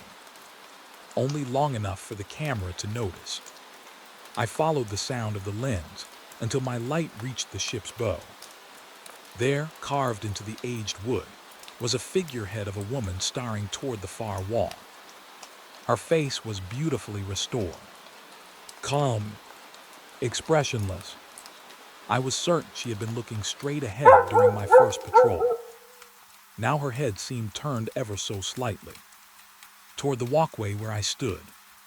I told myself it was the angle, the shadows, my tired eyes. I took one cautious step sideways. Her carved gaze seemed to follow. My heartbeat became louder than the ventilation system. I stepped again. The feeling remained. Wood couldn't move. Statues didn't watch people. I knew that. Every sensible part of my mind knew it. Still, I found myself backing away from the railing without taking my eyes off the figurehead. Just before I reached the exit, another long creak rolled through the hall. Not from the masts, not from the deck. It came from deep inside the hull. It sounded almost like the ship had taken one slow breath. When I finally reached the security office, I checked the live camera feed. The ship stood exactly where I had left it. Perfectly still, perfectly empty. Then, just before I looked away, the camera froze for less than a second. When the image returned, the figurehead was no longer facing the bow. It was facing directly into the camera. I woke to the sound before I even looked at the clock. One deep metallic ring. It rolled through the museum like something alive. Not loud, not violent, just heavy. It settled inside my chest instead of my ears. I glanced at my watch. 2:00 a.m. Exactly. For a second I thought I had imagined it. Museums make strange noises after midnight. Air ducts expand. Old wood shifts. Steel cools. Every security guard learns that during the first month. But ships sound different, especially ships that haven't touched water in more than 100 years. I grabbed my flashlight and stepped out of the security office. The building felt colder than before. Outside, snow hammered against the glass walls, turning the city into a blur of white. The storm had shut down most roads hours earlier. Maintenance crews had gone home before sunset. I was alone, or at least I believed I was. The old sailing ship filled the center of the museum like a sleeping giant. Its dark wooden hull stretched almost the length of the hall. Thick ropes hung from weathered masts that disappeared into the ceiling lights. During the day, it looked beautiful. At night, it looked like it had simply drifted into the building and decided to stay. I walked around the railing. Every emergency light painted long shadows across the deck. The bell hung exactly where I had seen it earlier. Silent, still, disconnected. Its rope had been removed years ago and stored in conservation. No motor, no wires, nothing that could make it ring. Yet I had heard it. I checked the mounting bracket. No movement, no fresh scratches, nothing. I radioed the control room, even though nobody was there to answer. Sector 3 clear. Hearing my own voice made the silence feel even deeper. I finished my patrol and convinced myself the sound had come from somewhere else. Maybe another exhibit. Maybe construction equipment settling. Maybe my imagination. I almost believed that. Then the temperature dropped again. My breath became visible. Not throughout the hall. Only near the ship. The rest of the museum stayed warm. I stood there watching tiny clouds leave my mouth. The cold surrounded the hull like invisible water. My flashlight flickered once. Just once. Then everything returned to normal. I walked away faster than I wanted to admit. Back inside the security office, I reviewed the camera footage. Every camera facing the ship had recorded normally. No movement. No bell. No strange figures. Nothing. The audio track remained completely silent. That bothered me more than if it had recorded the ringing. I knew what I heard. The recording insisted it never happened. Around 3:30, I started reading old maintenance files to stay awake. Most reports were ordinary. Humidity checks, wood preservation, visitor damage. Then one sentence caught my eye. Bell continues to produce unexplained sound despite permanent disconnection. No explanation. No follow-up. Just that sentence.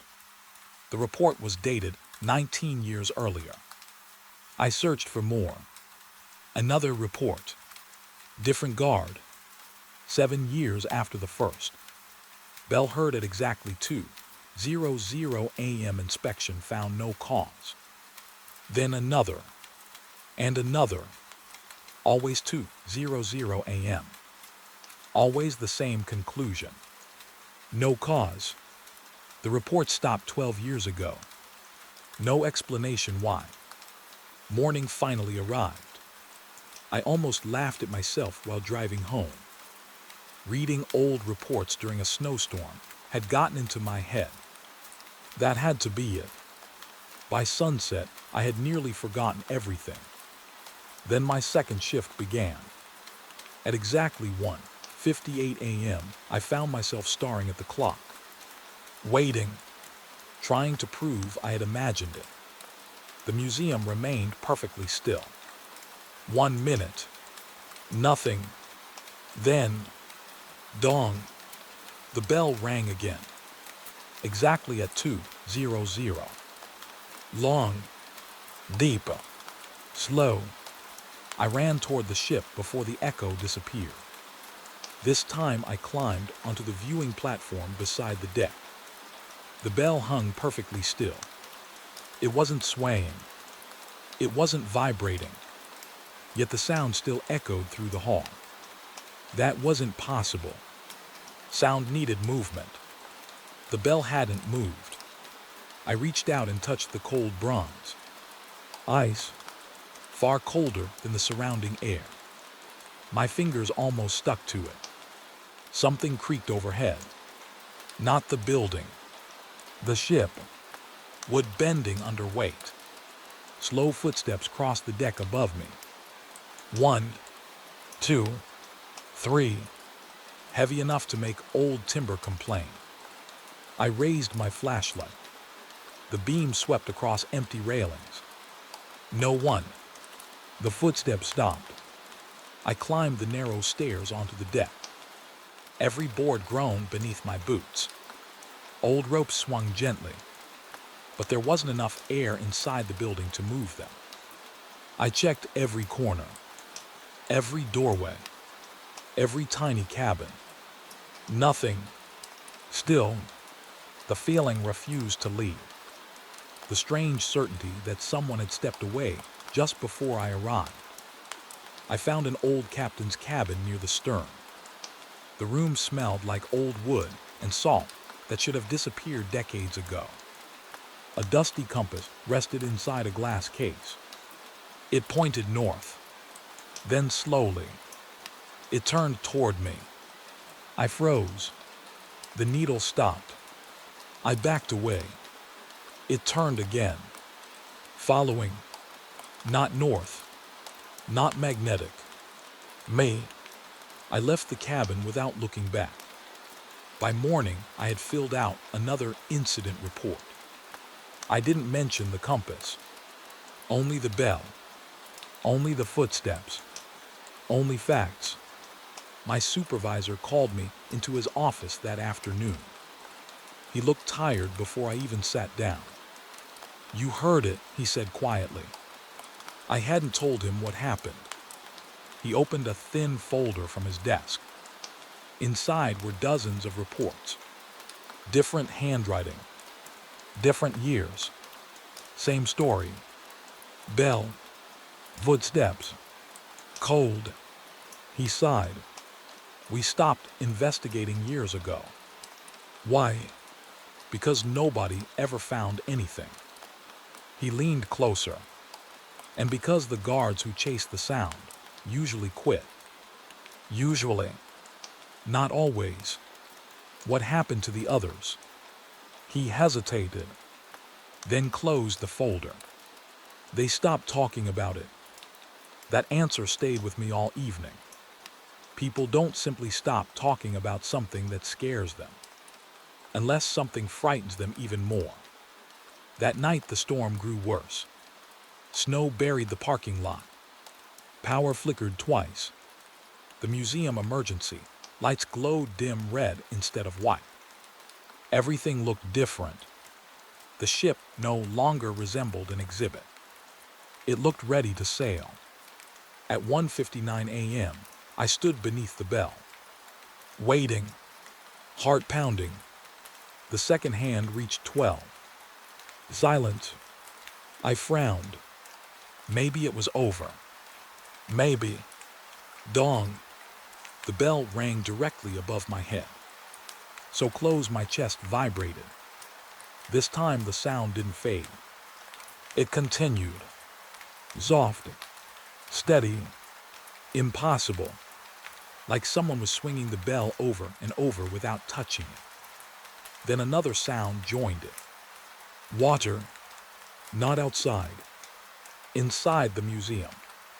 Gentle waves slapping against wood. I looked down. The polished floor reflected moving light, like moonlight dancing across an ocean. The reflection lasted only a second, then vanished. The bell stopped. Everything became still again, except one thing. Wet footprints stretched across the deck. Large, bare, leading toward the captain's cabin. I raised my flashlight. My hands wouldn't stop shaking. The footprints ended at the closed cabin door. Something inside knocked once. Slow, patient, as if it knew I was standing outside and was waiting for me to come in. The first footprint appeared less than a foot from my boot. I stared at it for several seconds before I convinced myself it was real. The polished museum floor was completely dry, everywhere except that one dark, wet print. It looked fresh. Water still glistened under my flashlight. I slowly lifted my own foot and checked the sole of my boot. Dry. There wasn't a drop of water anywhere around me. I looked up. The ship sat in complete silence beneath the dim emergency lights. Its old wooden hull stretched across the enormous hall like a sleeping animal. Nothing moved. Nothing dripped. Yet another footprint appeared. Not formed slowly. It was simply there. A second bare footprint, 3 feet ahead of the first. I didn't see it happen. 1 second the floor was empty. The next it wasn't. Every muscle in my body tightened. The prints were large, adult-sized, bare feet. The toes were unusually long, pressed deeply into the thin layer of water. Whoever had made them should have been standing right there. Instead, the hall remained empty. I swallowed and forced myself to keep breathing. Security, I whispered into my radio. Possible intruder inside the maritime exhibit. Only static answered. The storm outside had been interfering with communications all night.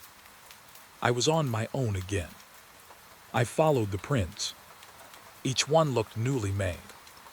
Tiny drops of water surrounded them. They reflected my flashlight like fresh rain.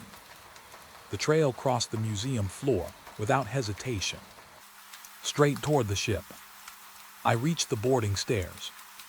The footprints continued upward. Wood creaked softly somewhere above me.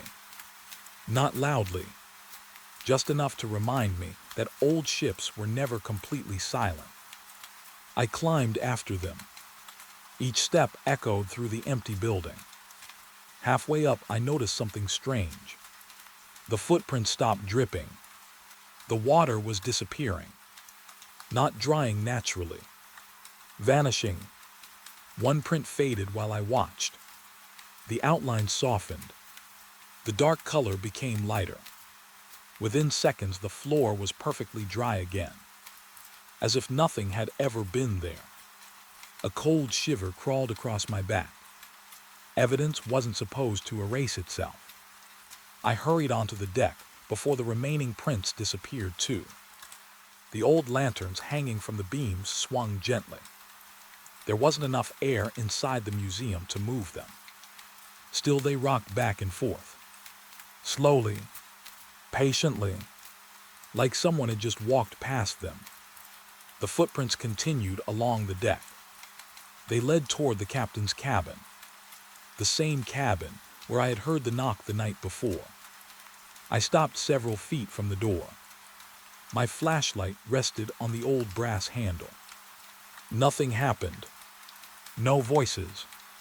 No movement. No knocking. The silence almost convinced me to leave. Then I noticed something I hadn't seen before. The wood beneath the door was damp. Not soaked. Just dark enough to suggest water on the other side. That made no sense. This ship had been indoors for decades. There shouldn't have been water inside. I pressed my ear against the door. At first, I heard nothing. Then, a slow drip. Another.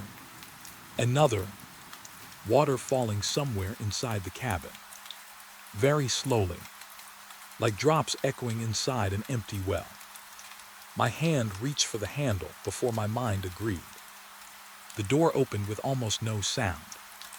The room was empty, exactly as before. Old maps, a desk, a faded captain's chair, a compass inside its glass case. No puddles, no leaking ceiling, no broken pipes. The dripping stopped the moment I entered. I searched every corner. Nothing. I laughed quietly to myself. Not because anything was funny, because my own fear suddenly felt ridiculous. Maybe stress really was getting to me. Maybe. A single drop landed on my shoulder. I froze. Another struck the floor beside my boot. I looked up. The ceiling was dry. No stain. No crack. No pipe. Another drop hit my hand. Ice cold. I stepped backward. More drops began falling. Only around me. Not across the room. Only where I stood. Within seconds, the wooden floor beneath my boots became wet. Tiny ripples spread across the boards. The water reached my ankles. I stumbled backward, blinking.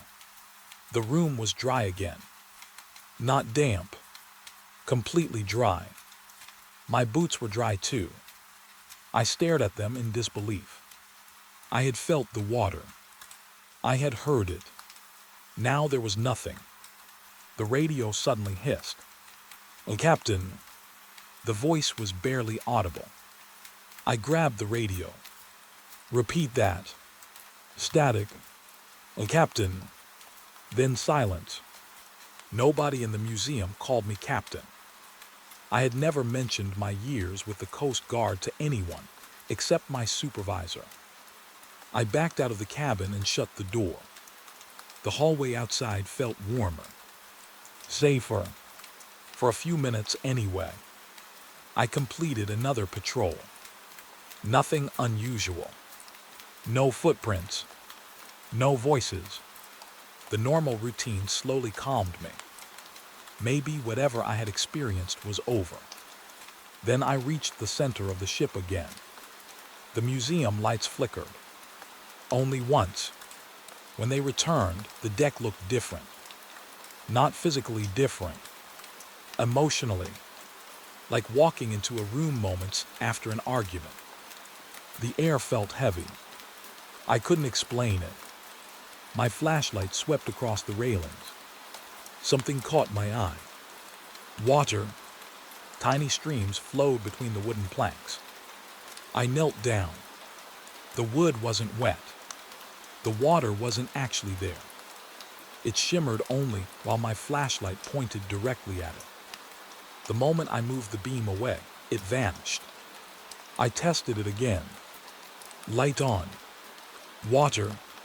Light off. Nothing. A trick of reflection. There wasn't enough moisture in the air. I leaned closer. The reflected water began moving. Small waves rolled gently beneath the boards. Far below me, as if an ocean existed underneath the museum floor. My heartbeat became painfully loud. Then came the smell. Salt. Strong enough to sting my nose. Fresh seawater. Rotting seaweed. Old timber soaked by endless storms. The entire museum smelled like an abandoned harbor. I stepped back. The smell disappeared instantly. One step forward. It returned. I looked toward the enormous hull. The ship no longer looked dusty. Its wood glistened. Dark. Wet. Almost alive. A loud crack echoed overhead. I jerked my flashlight upward. One of the thick ropes had become soaked. Water dripped steadily from its frayed end. Drip. Drip. Drip. Each drop vanished before reaching the floor. My breathing became shallow. Nothing stayed long enough to prove it existed. Everything disappeared before I could touch it. The footprints, the water, even the smell. How was I supposed to report something that erased itself? As I turned to leave, my light passed over the deck one last time. Fresh footprints waited behind me. Not ahead. Behind. A complete trail leading from the captain's cabin. to the exact place where I had been standing only seconds earlier. I slowly counted them. 1, 2, 3, 14. There should have been another print beside mine. There wasn't. The trail ended inches behind my heels, as though whoever made those footprints had stopped there, close enough to whisper into my ear, and had been watching me the entire time. I haven't worked at the museum for 8 months. People think that means the story is over. I wish they were right. The strange thing isn't that I quit. The strange thing is that I never really left. The ocean came home with me. It started on the first night after my resignation. I had packed the last of my uniforms into a cardboard box and pushed it into the back of a closet. I promised myself I would never think about that ship again. No more reports, no more bells, no more wet footprints that vanished before anyone else could see them. For the first time in weeks, I slept without setting an alarm. At exactly 2 in the morning, I woke anyway. Not because of a nightmare. Because I heard waves. Soft, slow, water rolling against wooden boards somewhere inside my apartment. I sat upright in bed, barely breathing. The room was completely dark. The sound continued. A gentle splash. Then another, like the tide reaching an old dock. I grabbed my phone and turned on the flashlight. Bedroom, empty. Hallway, empty. Kitchen, dry. Bathroom, nothing. The sound disappeared as soon as I started looking for it. I laughed at myself. Old habits die hard. Weeks of night shifts had trained my brain to expect strange things. That had to be all it was. The next morning, I almost believed that explanation. Then I noticed damp footprints on the hardwood floor outside my bedroom. Just 2, bare feet, facing my bed. They disappeared before I could take a picture. I didn't tell anyone. Who would believe me? I barely believed myself. Life slowly returned to normal. I found another security job. Smaller building, office complex, bright lights, modern cameras, no museums, no ships, no history. The first month passed quietly. Then one evening, I caught myself stopping in the middle of a hallway. I had smelled salt water. It lasted only a second. None of my coworkers noticed. One of them asked if I was feeling okay. I lied and said I was tired.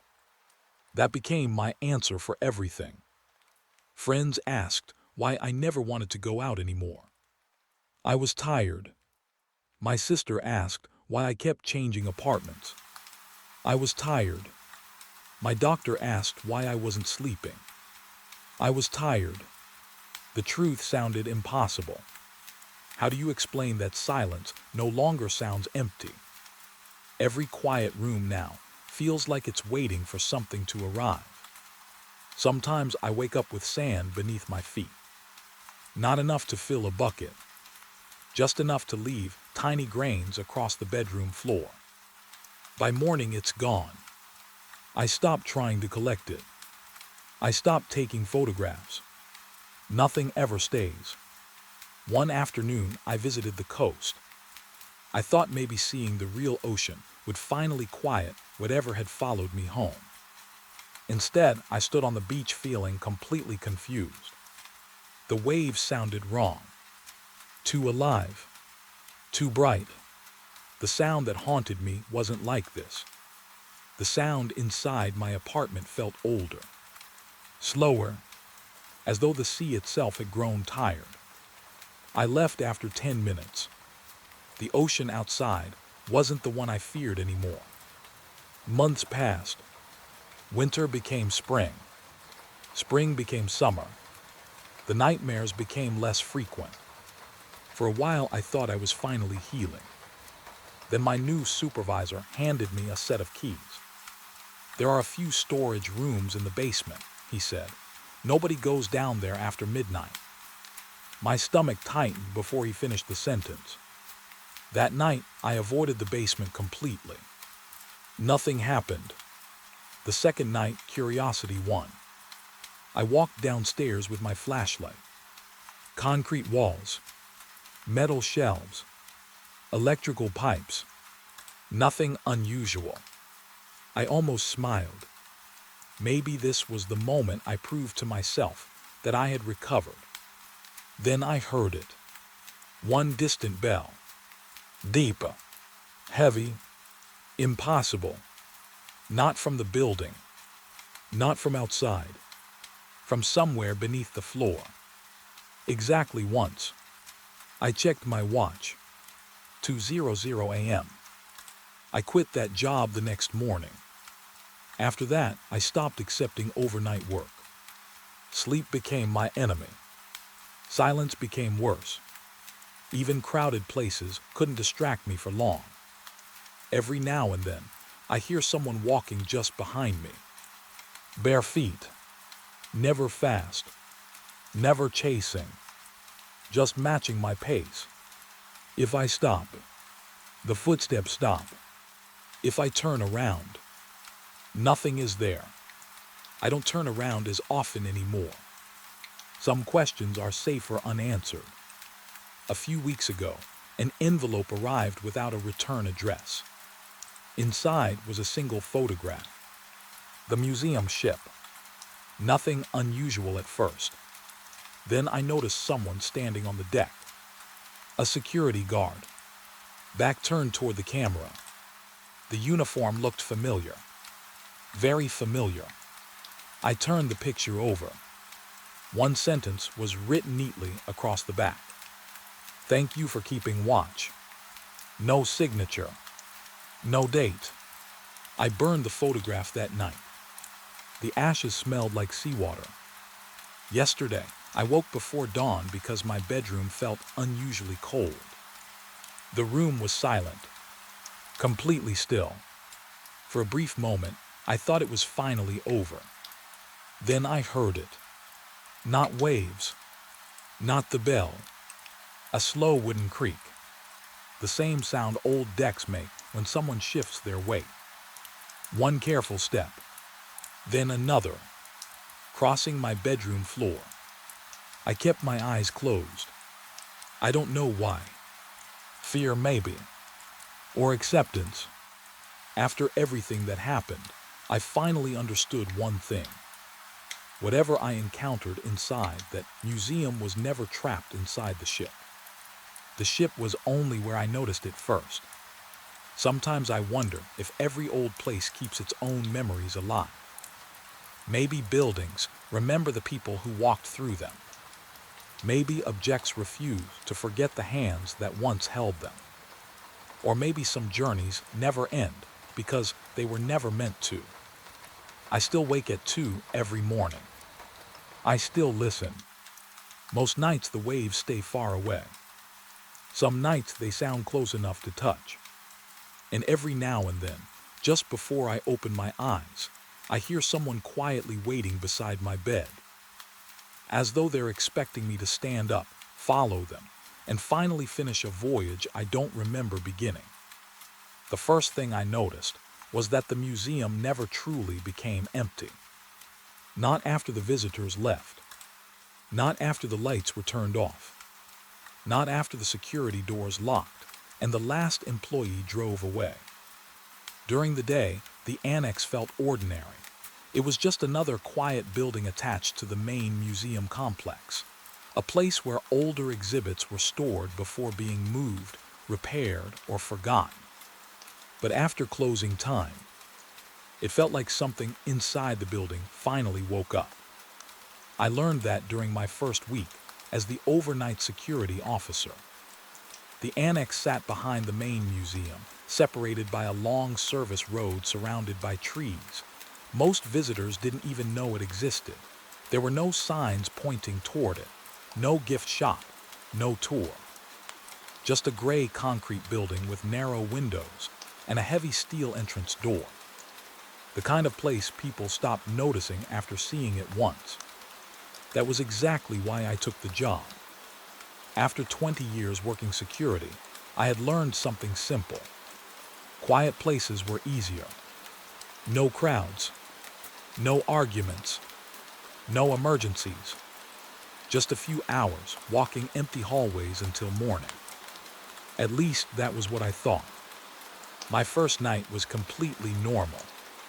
I arrived at 9:45 p.m., checked the cameras, signed the patrol sheet, and walked through every room before closing. The annex contained old displays waiting for restoration. Ancient tools, broken statues, paintings covered with protective sheets, historical items that had been removed from public view years ago. Nothing interesting, nothing that should have bothered me. At 10:30, the last employee left. I watched her on the security monitor. She walked down the hallway, carrying her bag over her shoulder. She waved at the camera before leaving. Then the door closed behind her. That was the moment the building changed. I can't explain it better than that. The silence became heavier. During the day, silence feels peaceful. At night, inside a huge empty building, silence feels like something is listening. I continued my patrol. Everything was exactly where it should be. Room 1, clear. Room 2, clear. Storage hall, clear. Then I reached the old exhibition room at the end of the building. The room had been closed for years. The sign on the door still said, "Under renovation." Nobody had worked inside for months. The lock was still attached, but when I walked past it, I heard movement, a soft sound, like something being dragged across the floor. I stopped. My flashlight moved toward the door. The sound stopped too. I stood there for almost a minute, waiting. Nothing. I laughed quietly. Old buildings make noises. That was what I told myself. Pipes, air pressure, loose materials, anything except the obvious thought. I continued my patrol. At midnight, I checked the cameras again. The screen showed empty hallways. Everything normal. Then I noticed something strange. Camera 6. The hallway outside the closed exhibition room. The timestamp was frozen. I walked closer to the monitor. The image was still. Not frozen because of a technical issue. Frozen like someone had paused a video. I tapped the screen. Nothing. I restarted the camera system. The picture returned, but for 1 second before it came back. I saw the hallway, and someone standing there. A person facing the wall. My hand stopped on the keyboard. The image disappeared. The camera showed an empty hallway again. I immediately grabbed my flashlight and went there. The hallway was exactly the same. No person. No movement. No sound. I checked every corner. Nothing. I returned to the security room and reviewed the recording. The camera had captured nothing unusual. Just an empty hallway. Except for one thing. The timestamp. The frozen moment wasn't missing. It was there. 7 seconds of footage. 7 seconds where the camera showed the hallway. But the clock on the recording moved backward. I watched it again. And again. The same thing happened. The time went from 12:14 a.m. back to 12:13. Then continued normally. I had worked enough night shifts to know when equipment was failing. But cameras don't rewind themselves. The next morning, I mentioned it to my supervisor. He didn't look surprised. That bothered me more than anything. "You saw the hallway camera?" he asked. I nodded. He looked down at the paperwork on his desk. "Which night?" I told him. He stayed quiet for a few seconds. Then he said something I still remember. "Don't spend too much time near the old rooms." I smiled. I thought he was joking. "Why?" He didn't answer immediately. Instead, he picked up another folder. Inside were old maintenance reports. Most were boring, until I saw the dates. Some reports were from years ago. Different guards, different employees, different complaints, strange noises after closing, lights turning on by themselves. Objects moved from one shelf to another. I looked back at him. Why wasn't this fixed? He closed the folder. Because nothing stays wrong long enough to prove. That answer stayed in my mind. Because he wasn't saying it was fake. He was saying it disappeared. That night, I decided I would pay closer attention. I wasn't scared. Not yet. I was curious. There is a difference. Fear makes you run. Curiosity makes you look closer. And looking closer was the biggest mistake I made. At 11:47 p.m., while walking through the annex, I heard a door close. Not slam. Not crash. Just a gentle click. A door shutting somewhere deep inside the building. I checked my map. Every room was locked. Every entrance was sealed. Except one. The old exhibition room. The room nobody used. The room with the renovation sign. I walked toward it slowly. The hallway lights above me flickered one by one. Not all at once. Following me. I stopped. The light stopped. I moved. They moved. A cold feeling settled in my stomach. Then I reached the door. The lock was still attached. But the door was open. Just slightly. Maybe an inch. Enough to see darkness inside. And from that darkness, I heard someone quietly moving around, like they had been waiting for me to finally open the door. I didn't notice him while I was walking through the museum. That is the part I still can't explain. I watched the footage more than 20 times. I slowed it down. I increased the brightness. I checked every corner of the screen until my eyes hurt. And every single time, I saw the same thing. Someone was there with me. The museum security room was colder than the rest of the building. The old air system never worked properly, and the monitors always made that low electrical buzzing sound that filled the silence. I was sitting alone at the desk, watching the overnight recordings from the previous week. At first, I wasn't looking for anything strange. I was looking for mistakes. That was what I told myself. After everything that had happened inside that building, I needed a normal explanation. A broken camera, a reflection, a shadow from a passing car outside. Anything that made sense. But then I reached the hallway near the old maritime exhibit. The same hallway where I had heard footsteps behind me 3 nights earlier. The camera angle showed the entire corridor. The ship display was visible in the background, its massive wooden frame sitting under the dim museum lights. I watched myself enter the hallway. My flashlight moved slowly across the walls. I remembered that moment. I remembered feeling like I was being watched. But I also remembered turning around and seeing nothing. The recording proved I was wrong.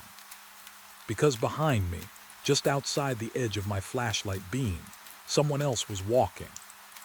At first, I thought it was another reflection. The figure was dark and blurry, almost hidden.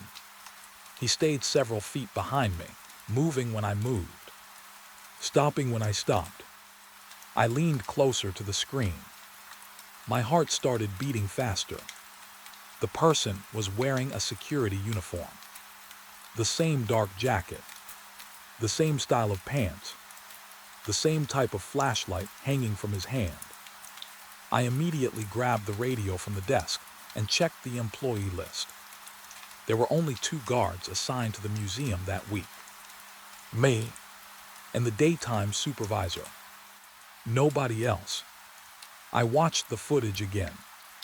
The figure appeared at 1:13 a.m. He followed me through the entire hallway. Then something happened that made my hands go cold.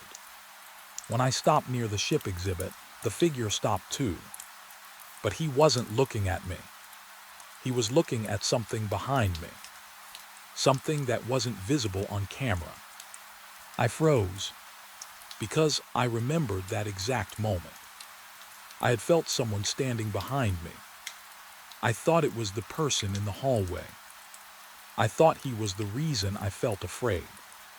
But watching the footage, I realized something worse. The person behind me looked afraid too. I pulled up another camera angle. The hallway from the opposite side. The image was grainy, but it showed more. The uniformed figure was not following me. Not exactly. He was keeping me away from something. Every time I moved closer to the dark end of the hallway, he moved faster. Every time I turned around, he stepped back into the shadows. Like he didn't want me to see him. Like he didn't want me to know he was there. I spent the next hour searching through old employee records. I expected to find a name. A former guard. A night worker. Someone who had forgotten to update the files. Instead, I found a photograph. It was buried in an old folder on the museum computer. The picture showed a group of security employees standing outside the building. The photo was dated 27 years earlier. My eyes went straight to the person standing in the back row. The same uniform. The same face. The same person from the camera footage. I stared at the screen, trying to convince myself I was seeing things. But the longer I looked, the more impossible it became. The man in the photograph was wearing an old museum security badge. A badge that had been discontinued decades ago. I printed the picture and carried it to the main office. The building manager was still there finishing paperwork. I placed the photo on his desk. I didn't say anything. I just watched his face change. At first he looked confused. Then he became completely silent. "You found this where?" he asked. His voice was different. Not curious. Afraid. I told him about the footage. I told him about the person walking behind me. For several seconds, he just stared at the photograph. Then he quietly opened a locked drawer. Inside were old incident reports. Reports from the museum's history. Missing equipment. Strange noises. Employee complaints. And one report that caught my attention. A security guard had disappeared during an overnight shift. The date was almost 30 years earlier. The name on the report was the same name written on the badge in the photograph. I felt my stomach drop. The manager told me something he said he had never told another employee. The missing guard was last seen near the ship exhibit, the exact place where I had seen the figure following me. I asked him why the museum was still open if someone disappeared there. He didn't answer. Instead, he asked me a question. Did he ever try to speak to you? I didn't know what to say.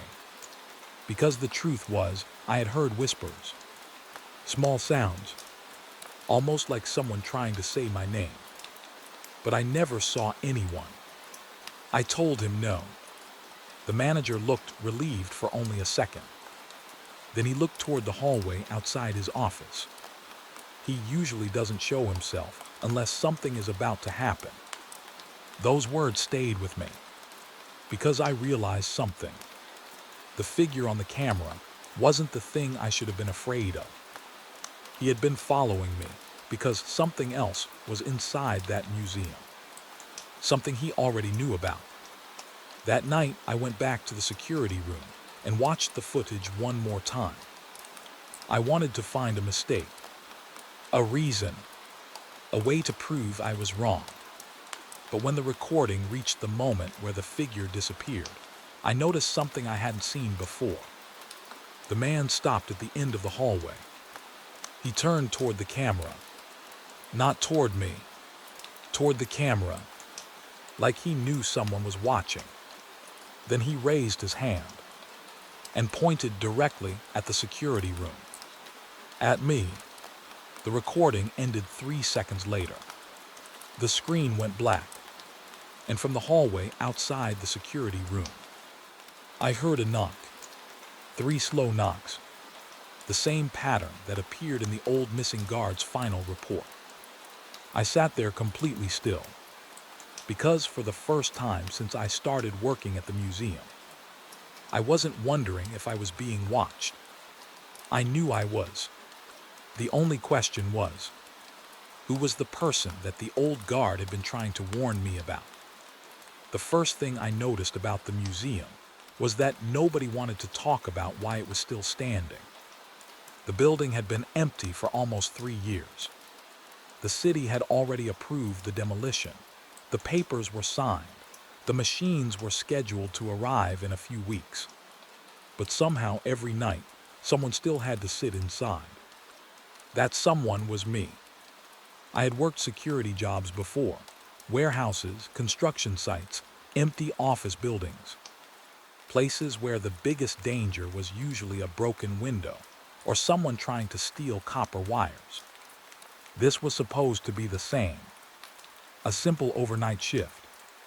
Watch the cameras, walk the halls, make sure nobody entered before the demolition crew arrived. That was all. At least that was what the company told me. The museum sat at the end of an old highway outside the city. The road leading there was cracked and forgotten, with tall grass growing through the pavement.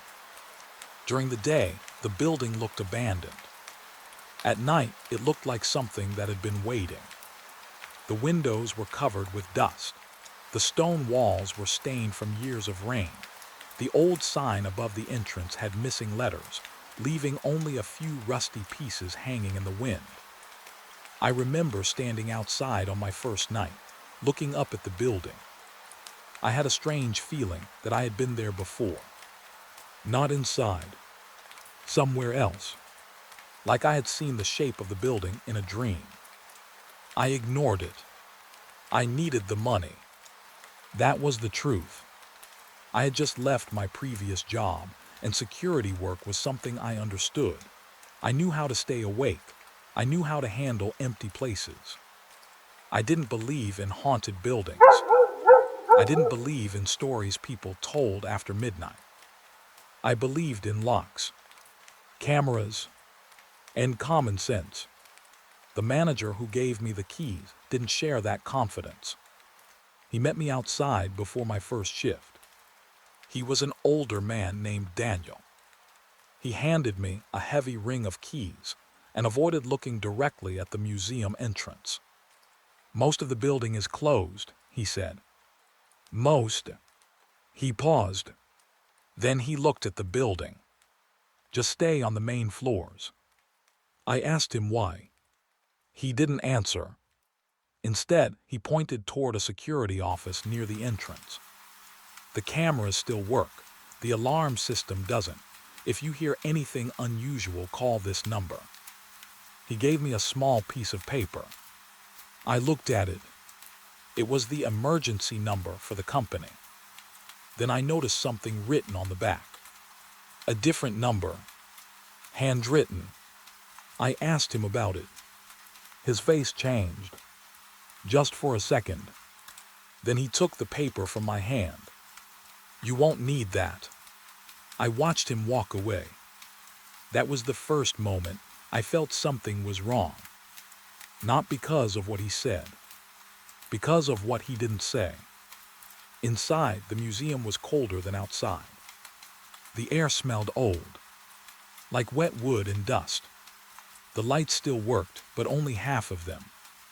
Every few feet, one would flicker. The main hall was filled with empty display cases covered in white sheets. The exhibits had already been removed. Almost everything was gone. Almost. Some large pieces were still waiting to be taken away because they were too difficult to move. Old machines, stone statues, historical displays, things nobody wanted to bother with before the demolition.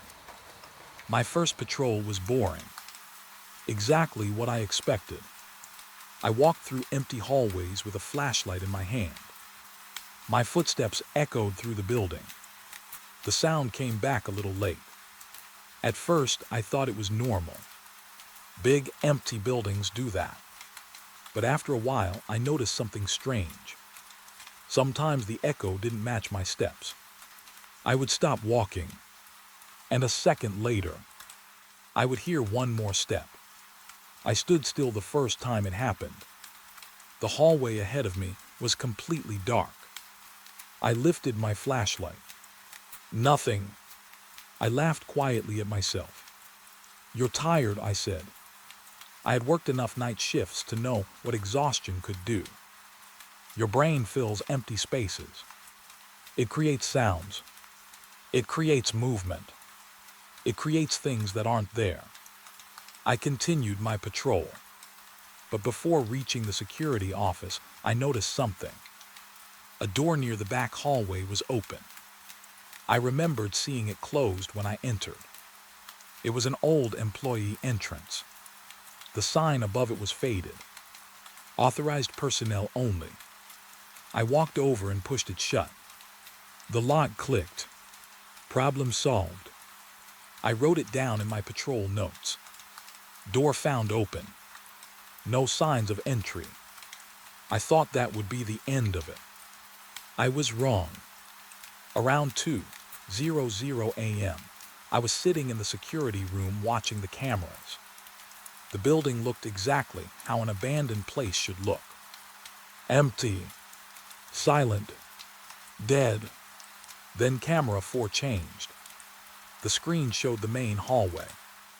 For a second, I thought I saw movement. A shadow crossing between 2 display cases. I grabbed the monitor control and rewound the footage. Nothing. The hallway was empty. I watched it again. Still nothing. But then I noticed something. One of the covered displays had moved. Just slightly. The white sheet hanging over it was no longer touching the floor. There was a gap underneath, like something had lifted it. I left the security room and walked toward the exhibit. The sheet was exactly where it had been. I checked underneath. Nothing. Just an old wooden stand. I felt relieved. Embarrassed. I almost laughed. Then my flashlight moved across the floor. There were footprints. Not mine. They were faint. Dust pressed into the ground. Small marks leading away from the display. I followed them. They ended at the wall. Not a door. Not a corner. Just a wall. I stood there for a long time, trying to understand what I was seeing. The footprints didn't continue. They didn't turn. They just stopped. That was when I remembered something Daniel had said. Most of the building is closed. Not all. Most. I went back to the security room and pulled up the old building map. There were several sections marked as storage areas. Basements. Maintenance rooms. Places that weren't supposed to matter anymore. One area caught my attention. A section labeled Lower Archive. I had never been told about it. I checked the cameras. There were none covering that area. I looked at my patrol schedule. The previous guards had written the same note every night. Do not enter Lower Archive. No explanation. No reason. Just those 4 words. I stared at the screen, because now I had a question I couldn't ignore. Why would a place that was about to be destroyed still have rules? The museum was empty. The exhibits were gone. The workers had left. So who were those rules for? I decided I would check the lower archive the next night, just to prove there was nothing there, just to prove I was chasing shadows. But when I locked the security office before leaving my first shift, I heard something coming from beneath the floor. A slow sound, like metal moving. Then a quiet knock. 3 times. I froze, because it didn't sound like a pipe. It didn't sound like the building settling. It sounded like someone was standing underneath me, waiting for me to answer. The first time the museum showed me something it should not have known, I tried to convince myself it was a coincidence. That was easy. The human mind is good at finding excuses. A strange sound becomes an old pipe. A shadow becomes a trick of the light. A feeling becomes nothing more than exhaustion. But what happened that night was different, because the museum didn't just make me feel watched. It remembered me. I came back from my second week of overnight shifts, thinking I had already figured the place out. I knew the noises. I knew the cold spots. I knew the strange lower archive area that nobody wanted to talk about. I had even started making jokes about it. Empty buildings always feel alive at night. That was normal. That was what I told myself. But after the first night, something changed. The museum started feeling less like an abandoned building, and more like someone was learning who I was. When I entered the lobby that evening, I noticed something immediately. One of the old displays had been uncovered. The white sheet that had been covering it was folded neatly on the floor. I stopped in the doorway. I knew nobody had entered. The doors were locked. The alarms were still connected to the main entrance. There were no signs of forced entry. I walked closer. The display was an old collection of personal items from people who had lived in the area decades ago. Old photographs, letters, small objects donated by families, things that were supposed to tell stories about strangers. But standing there in the empty museum, I had a strange feeling. Like the display wasn't showing history. Like it was waiting. I looked at the items behind the glass. At first, everything seemed normal. Then I saw the photograph. A small black and white picture of a family sitting outside an old house. There was nothing unusual about it, until I noticed the boy standing near the front. He was holding a red toy truck. My stomach tightened, because I had owned that exact toy. Not one like it. That exact one. A small truck with a missing wheel. I remembered it clearly. I had carried it everywhere when I was a child. I never told anyone about it. Not even my family. Because it was connected to something I had forgotten for years. The night I lost it, I was 6 years old. I had left it outside during a storm. When I woke up the next morning, it was gone. My parents told me it was probably washed away. I cried for days. It was a small thing. A child's toy. Something nobody else would remember. But somehow, it was inside a museum display. I stepped back. My first thought was that someone had planted it there. That was impossible. My second thought was worse. Maybe I had seen it wrong. I moved closer. The picture changed. Not physically. Not like a movie. It was more subtle than that. The boy holding the truck was gone. The photograph now showed an empty space where he had been standing. I blinked. I looked away. Then looked back. The boy was there again. But this time, He wasn't holding the truck. He was holding something else. A flashlight. My flashlight. The same one hanging from my belt. I immediately walked away from the display. I didn't run. I wanted to, but I didn't. Running would mean admitting something was happening, and I still wasn't ready for that. I went straight to the security room and checked the cameras. The lobby camera showed me standing in front of the display. Alone. No movement. No strange activity. Just me. But when I zoomed in on the display case, the camera showed something different. The glass reflection behind me wasn't empty. There was someone standing in the hallway, watching. I turned around. Nothing. The hallway was dark. Empty. I looked back at the monitor. The reflection was gone. That was the moment I realized something. The museum wasn't just changing when I wasn't looking. It was changing when I was. Over the next few nights, it happened again. Different exhibits. Different memories. The museum kept finding things I had buried. Things I never spoke about. Things nobody should have known. There was an old music box in one display.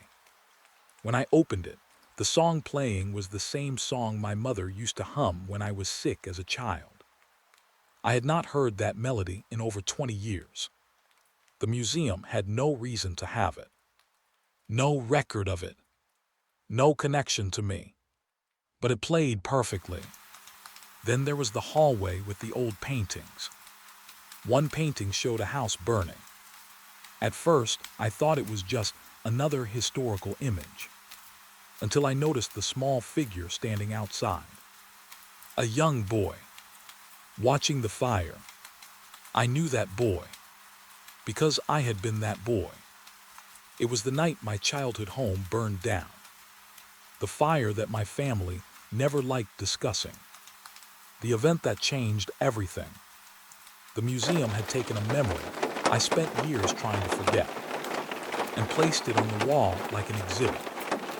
I started searching the museum records. I wanted answers. I wanted to know who was putting these things there. But the deeper I looked, the stranger it became. There were no new exhibits added.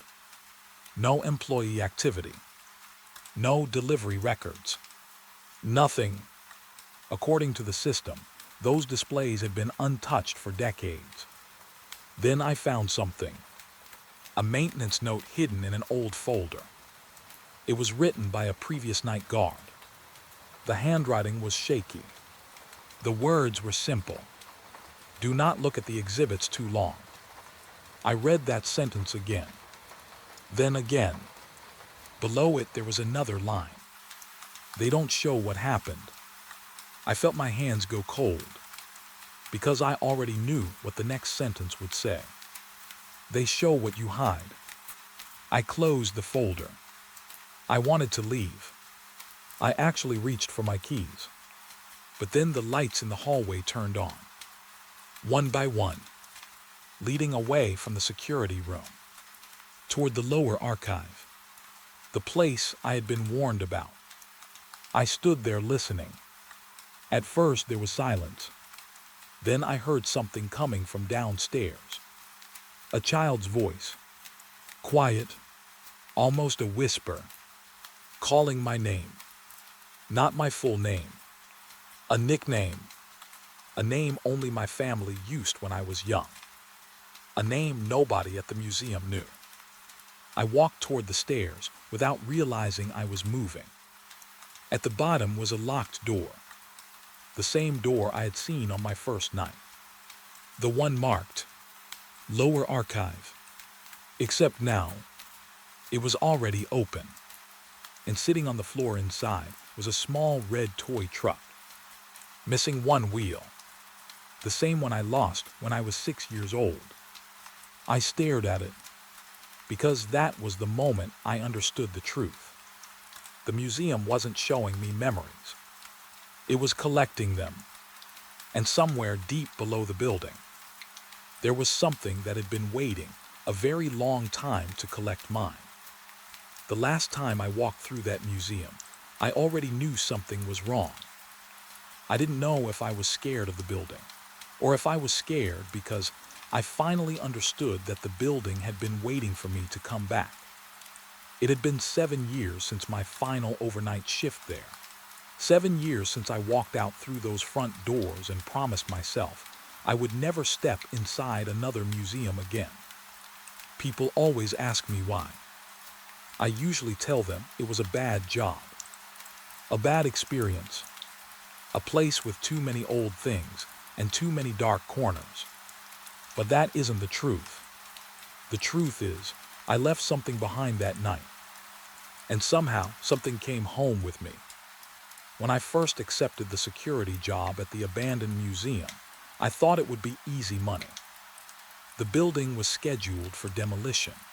The exhibits had already been removed, the power was limited, and my only responsibility was to walk the halls, check the cameras, and make sure nobody broke in before the workers arrived.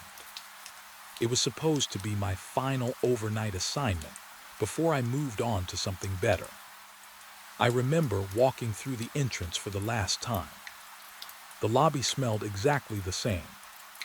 Dust, old wood, cold air trapped inside walls that hadn't heard laughter in years.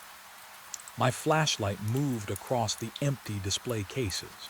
The glass was covered in fingerprints from visitors who would never come back. The strange thing was, some of those fingerprints looked fresh. I noticed them during my first patrol. I told myself it was probably from the cleanup crew. That was the easy explanation. I needed easy explanations back then. Because once you stop looking for normal answers, you start finding other ones. The museum had 3 floors and a basement level that had been closed for years. The basement was the only place nobody wanted to talk about. Even the manager avoided it. When I asked why the cameras didn't cover that area, he just looked at me for a second and said, "Don't worry about what's down there. Nothing important is stored anymore." That answer bothered me. Not because it was strange, because it sounded practiced, like he had said it many times before. Around midnight, everything was quiet. Too quiet. I was sitting in the security room, watching the camera feeds when I noticed something. A light was moving. Not outside. Inside the museum. Camera 6 showed the main hallway. At first, I thought it was just a reflection from my flashlight. Then the light moved again. Slowly, like someone was walking. I grabbed my radio and stood up. Is anyone else inside the building? No answer. I checked every camera. Nothing. The hallway was empty. I walked out with my flashlight raised. The beam moved across old paintings, empty stands, and covered exhibits. The strange thing was, I felt like I wasn't searching for someone. I felt like someone was watching me search. I reached the hallway from the camera. Nothing was there. But on the floor, I found something that made me stop. A single wet footprint. Right in the middle of the dry, dusty floor. I stared at it for almost a full minute. There was no water. No open pipes. No leak. Nothing. Just one footprint. Then another, leading deeper into the museum. I followed them because I was trained to investigate. That's what I told myself. But deep down, I think I followed them because I already knew they were meant for me. The footprint stopped in front of an old display room. The door was locked. I had the keys, but before I opened it, I heard something from the other side. A sound I still remember. A slow dragging noise, like something heavy being pulled across the floor. I stepped back. The sound stopped. For a few seconds, the whole museum was silent. Then my radio turned on by itself. Static filled the room, and underneath the static, I heard my own voice. "Don't open the door." I froze, because the voice was mine. Not similar, not close. Mine. The same voice, the same breathing, the same nervous pause between words. I grabbed the radio and threw it onto the floor. The screen on the security monitor flickered. Camera 6 turned on. The hallway appeared, and standing at the end of it was me. At least it looked like me. Same uniform, same flashlight, same height. But the figure wasn't moving. It was just standing there, facing the camera. Facing me. I slowly turned around. The hallway behind me was empty. When I looked back at the monitor, the figure was gone. But something else had changed. The camera timestamp. It was showing tomorrow's date. And underneath the image was a line of text I had never seen before. Final Patrol COMPLETED. I didn't know what that meant. Not then. But I would find out before sunrise. Because that night, the museum wasn't trying to scare me. It was trying to show me what happened to the last guard who walked those halls. And the worst part was, the last guard looked exactly like me.